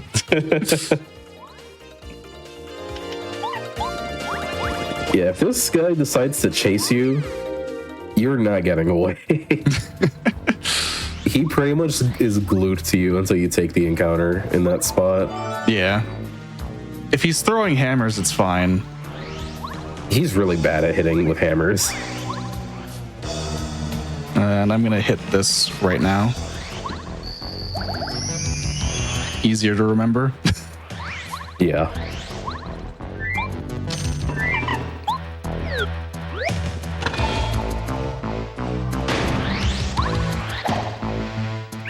All right. It's quiz time. Good thing you can read Japanese.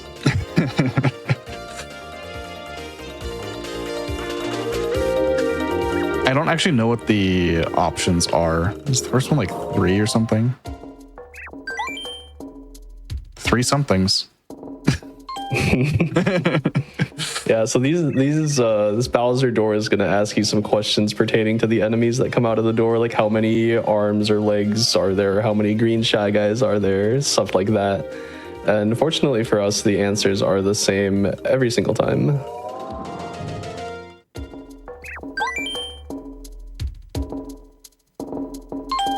Yeah, you need to get 5 questions correct or 3 questions wrong to end the quiz. Getting 3 wrong would be pretty bad for the state that we're in.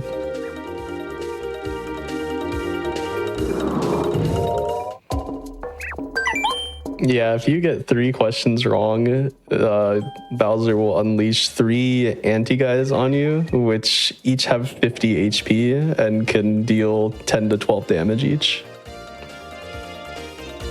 Yeah, and at 15 HP, 1, we don't have peril. 2, we don't have a way to quickly kill them all.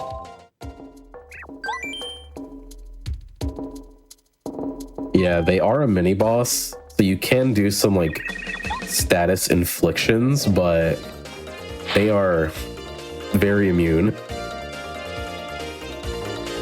In the all bosses category where you do fight them, you pretty much force them to get dizzied with Cooper's dizzy shell. Anything else is like leaving it up to chance, which you can't really afford because those guys will actually melt you.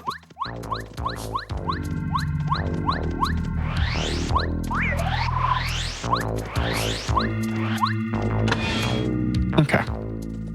Final stretch here. Yeah, coming up on the end of Bowser's Castle. The music kind It's of a couple Hammer Bros. Yeah. This guy can be annoying. More so on the Honestly, way I hate back. both these guys. Same. Both of those guys suck. It's really just because Hammer Bros move so fast compared to most other enemies in this game. Yeah, they really do.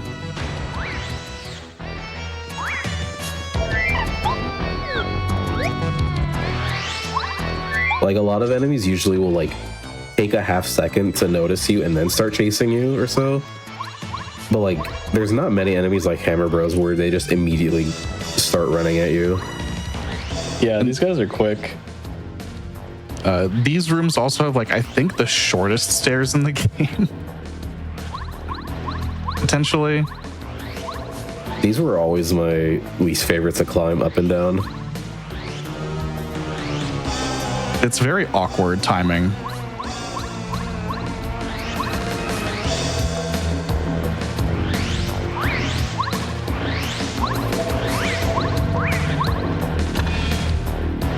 And coming up on the final start of our like boss gauntlet, basically. We're first gonna fight Peach.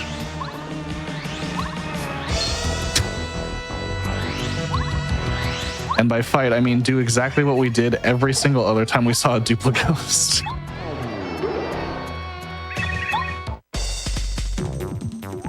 This encounter is so funny to think about because these guys just total have 60 health. Yeah. You just have to deal with it like right before one of the most annoying boss fights coming up. Like, it's really funny to think about.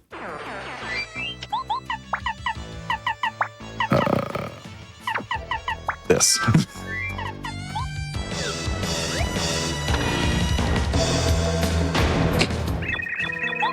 It's the third door. It is door 3. And It's the Koopa Bros are Bros. back. I would love to fight them right now. I hope you guys didn't forget about Junior Troopa. If only. Somehow he flew all the way up here. He has wings, makes sense. So what is this, like 6 fights? Yeah. 6 fights total? And this guy's really strong now. He's got 60 HP and deals 7 damage when you block very conveniently. It's almost. Thankfully, it's a very easy attack to block compared to some others. Yeah. It also has 2 defense as well, which can be a problem if you don't get the necessary power bounce that you need. Down 2.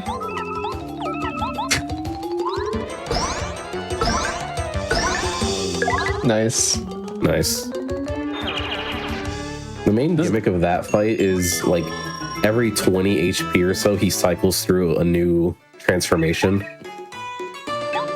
So like at 40 health, he would have gone to his bat phase with the spike hat on his head. And at 20 HP, he would have gone back to doing magic. That one's annoying because he has a chance to heal.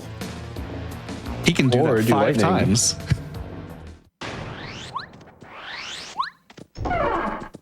It is so like if you get in a situation where you don't get a good power bounce, which is pretty likely in glitch categories,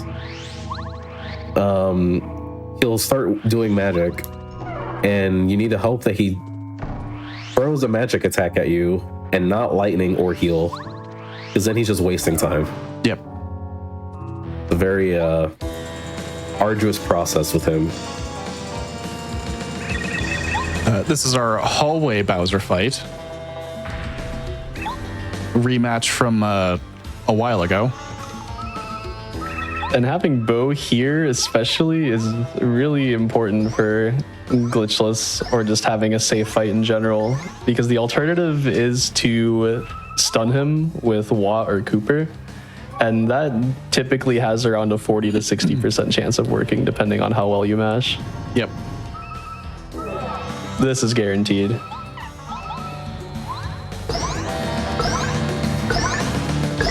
Okay. Wow. Wow, okay. That's rare. Hallway Bowser in comparison to Junior just now is a complete pushover. I went for 7 on the first bounce and it capped me at 6. I was like, that's unfortunate, but whatever. I was hoping for it.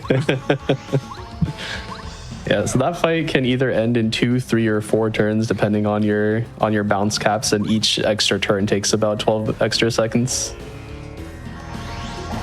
Yeah, if you don't get the double power bounce kill on the 3rd turn, Bowser will, or at the end of the 2nd turn, is it? End of second. Yeah, Bowser- second turn. End of 2nd turn, Bowser will bring up the Star Shield, and all it does in that fight is up his defense by 3 points. Yes. Okay. So you can still hit him through it with Power Jump, which is why we have it equipped there.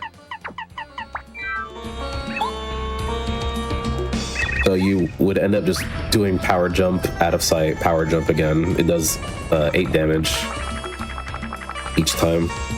And on the English version, they actually changed how much defense the Star Shield gives them for some reason. Yep, they made it 4 instead of 3. There's a lot of like random battle changes on the English version. Yeah, like Junior's lightning attack is different on the US version as well. Yep. Yeah, on JP that deals 5 damage, I believe, but on English it is like the same as his magic attack. Yep. Really interesting. Here's another Nice. important use of bow for this category, whereas other categories you kind of just need to get lucky that he misses you on this attack to deal the max damage you can. Hey, in any percent no ace, you can not do that. You just have to deal with it later in phase 2. Yeah. So Bowser brings up the Star Shield at the end of the second turn again. This time he's actually invincible. There's nothing we can do except this, but apparently it doesn't work, so.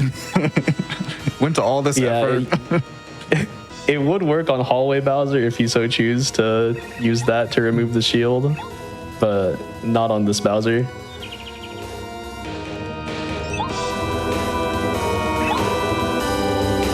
So we have a pretty lengthy fight here between Peach and Cammy. This is kind of like the in any like PB attempts, everyone at a high level is doing a very risky fight. That typically your odds are not great. They're in your favor, but not necessarily by much. So in a risky fight, you would be going through this Cammy sequence just to hope that on turn 2, Bowser does the one move of his 3 options that can give you peril. The fight that we're doing is much safer and more consistent. We won't have to take any risks like that. We just have to be good at the game and make sure not to miss a single block. Yeah, this fight's really it's pretty complex with Bowser's healing mechanic. You need to keep Mario's HP at a certain spot relative to Bowser's HP to avoid him healing for 30 health at once. And he can do that gets 3 times. 3 of those. Yep.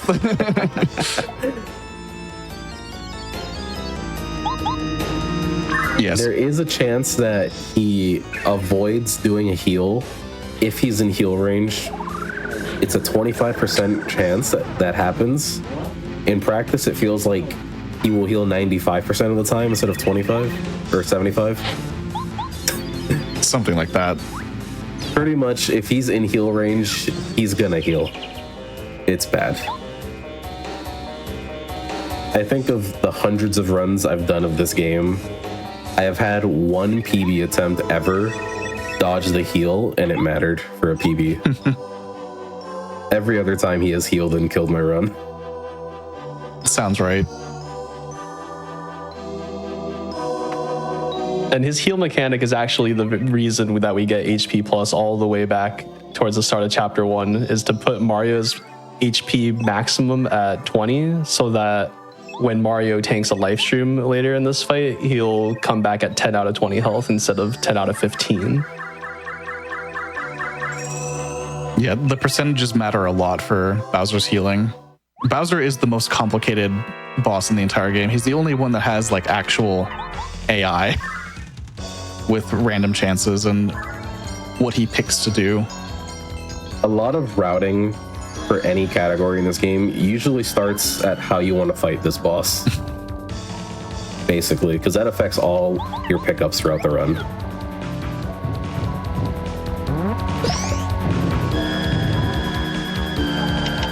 So these first 3 turns are going to be pretty similar. We're just going to power jump shell shot on Bowser to start whittling him down a bit. And it's going to matter after Phantom loses their first life shroom.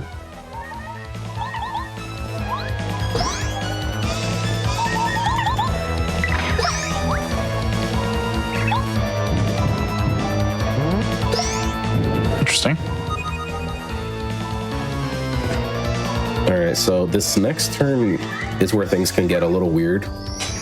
I believe he has a 75% chance of turning on his star shield this turn.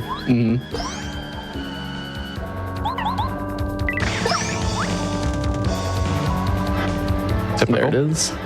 Yeah, that's pretty average.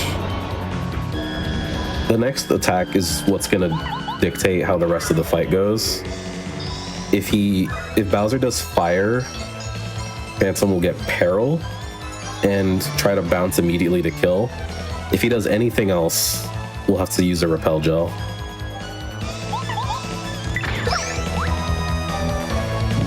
Okay.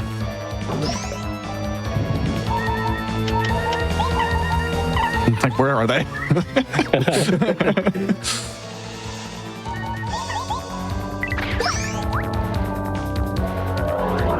Oh, wow, Bowser. there it is. The rare lightning that we talked about all the way towards the start of the run. I was expecting the wave there. Me too. Yeah. Will he do it again?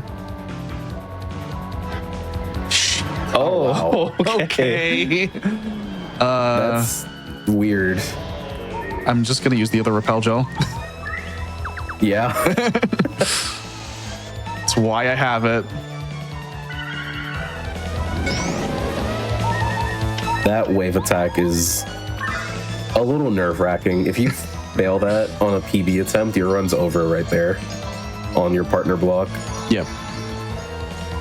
I mentioned way earlier in the run, every block in the game is 3 frames. If you have Mario out and it is able to get hit by the wave, your partner will only have 2 frames to block that attack. Goodbye, Bowser. There it is. Nice. Well done. GG's. A turn 4 and a turn 3 shield. Thanks, Bowser. Thanks, Bowser. Him shielding on turn 3 is a 15% chance, by the way, which is what happened there for that second shield. Yeah, so like the way to think of that fight is like in cycles. So after every time he does the star shield and you get rid of it, it would start a new cycle. So him doing that was pretty unlucky. Yeah, pretty rare, but definitely having the extra repel gel makes that not the end of the world. Just to be safe. Yeah, I think that possibility is accounted for with even 1 repel. Yeah. Yeah, The second repel makes it just guaranteed. Like nothing could possibly happen. Yeah, 2 life streams should be enough damage, but not knowing all of the math on top of my head. But we have a bit of an epilogue here. This is a reasonable chance to, do shoutouts because we have a few minutes to do really not a lot else. You guys like holding B? It's 5 minutes of that. So for at least the last month, I've been grinding all bosses. I do plan on continuing that. I currently have 2nd place on the leaderboard, but I can shave that down quite a bit more, and that's currently what I'm doing. As far as like Paper Mario goes, I will eventually make my way back to Twilight Princess all dungeons as like the other category that I have a lot of fun with. How about you guys? I started speedrunning Paper Mario, specifically Glitchless, in the summer of 2019.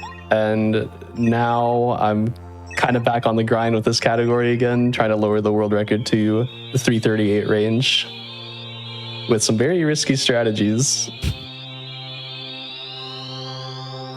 I've always said, I don't know when I will do it, but I do want to try and get a better PB in this game, but my current grind right now is in Majora's Mask, all masks speedruns. I currently have a 218 flat. I'm 3rd place in that category, and I would like to at least get a 215, 214 before I try something else. Yeah. We've all played this game a lot. Morph had multiple world records before Seed Dupe a few years ago. And Lopez has the current record for Glitchless. Every other category is random, I think. Yeah, I never had record capable runs in anything else besides all cards in any percent. Yeah, and all bosses, like I've mentioned a few times, is very, very difficult. I think most people would agree it's probably the most difficult category in terms of tricks. Yeah, there's a lot of unique and very difficult tricks in that speedrun all over the place. A very technical run. Yeah, it's very fun.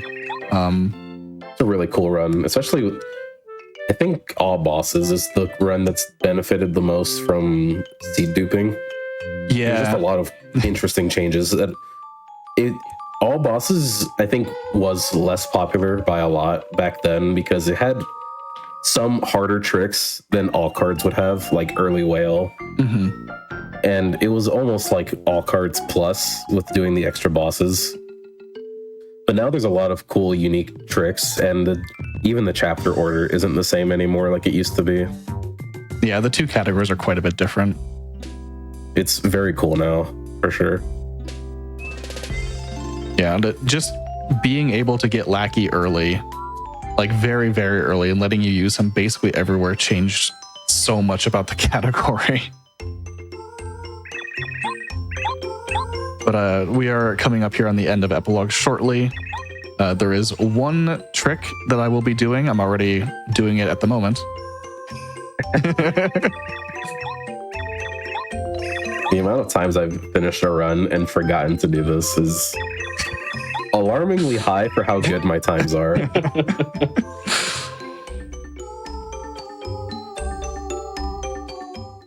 So there's one final trick that you can do in this game before the epilogue before the end of the epilogue sequence, and it's right here in the outside of Mario's house. If you hold down before entering this pipe, the game will just let you not bring Luigi to the party. There's something about holding down here that like starts it just a little bit sooner before Luigi gets into the pipe, and you just leave him behind. And it's called Luigi Skip. Probably the easiest trick in the game by a significant margin. It's quite literally hold down on the control stick. All right, and time will be coming up here when Peach raises her hands above her head at the end of her speech.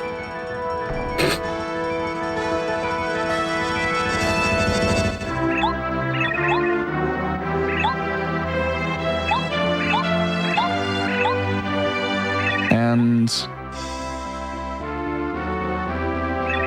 time. GG. That was Paper Mario Glitchless.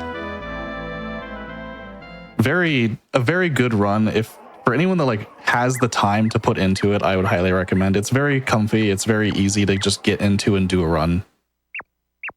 And the documentation, the routes are all very, very good. There's a lot of resources to work from. So, thank you. It's pretty beginner friendly. Yeah, there's a lot of good resources to get started with this. I think this was all three of our first speedruns, if I'm not mistaken. Pretty much, yeah. This was my first speedrun as well, yeah. Yeah, it was the first that I put any reasonable time into, for sure. Yeah, thank you guys for being able to commentate, and thank you, Church, for having us on. Yeah, thank you so much for being here. I know you did a lot of shadows during the epilogue. Does anybody else have any final thoughts they want to say? I think I'm good. I think I got everything out that I wanted to say. Yeah. No, I think I'm good here too. Yeah, I'm good too. Yeah, so huge shout out to the three of you for being here, for commenting, running, showcasing the game. Paper Mario and 1,000 Year Door are both very, good speed runs in the community is very awesome. So thank you for coming out, for supporting the community. And like you were saying, yeah, it's a very cozy speedrun, so if anybody's interested, definitely definitely check it out. And yeah, I appreciate you for being here. With that said, we don't have anything else for you today. We do have more shows coming up tomorrow. We've got Perilous Paths at 7 p.m. Eastern, and then Scenic Route afterwards.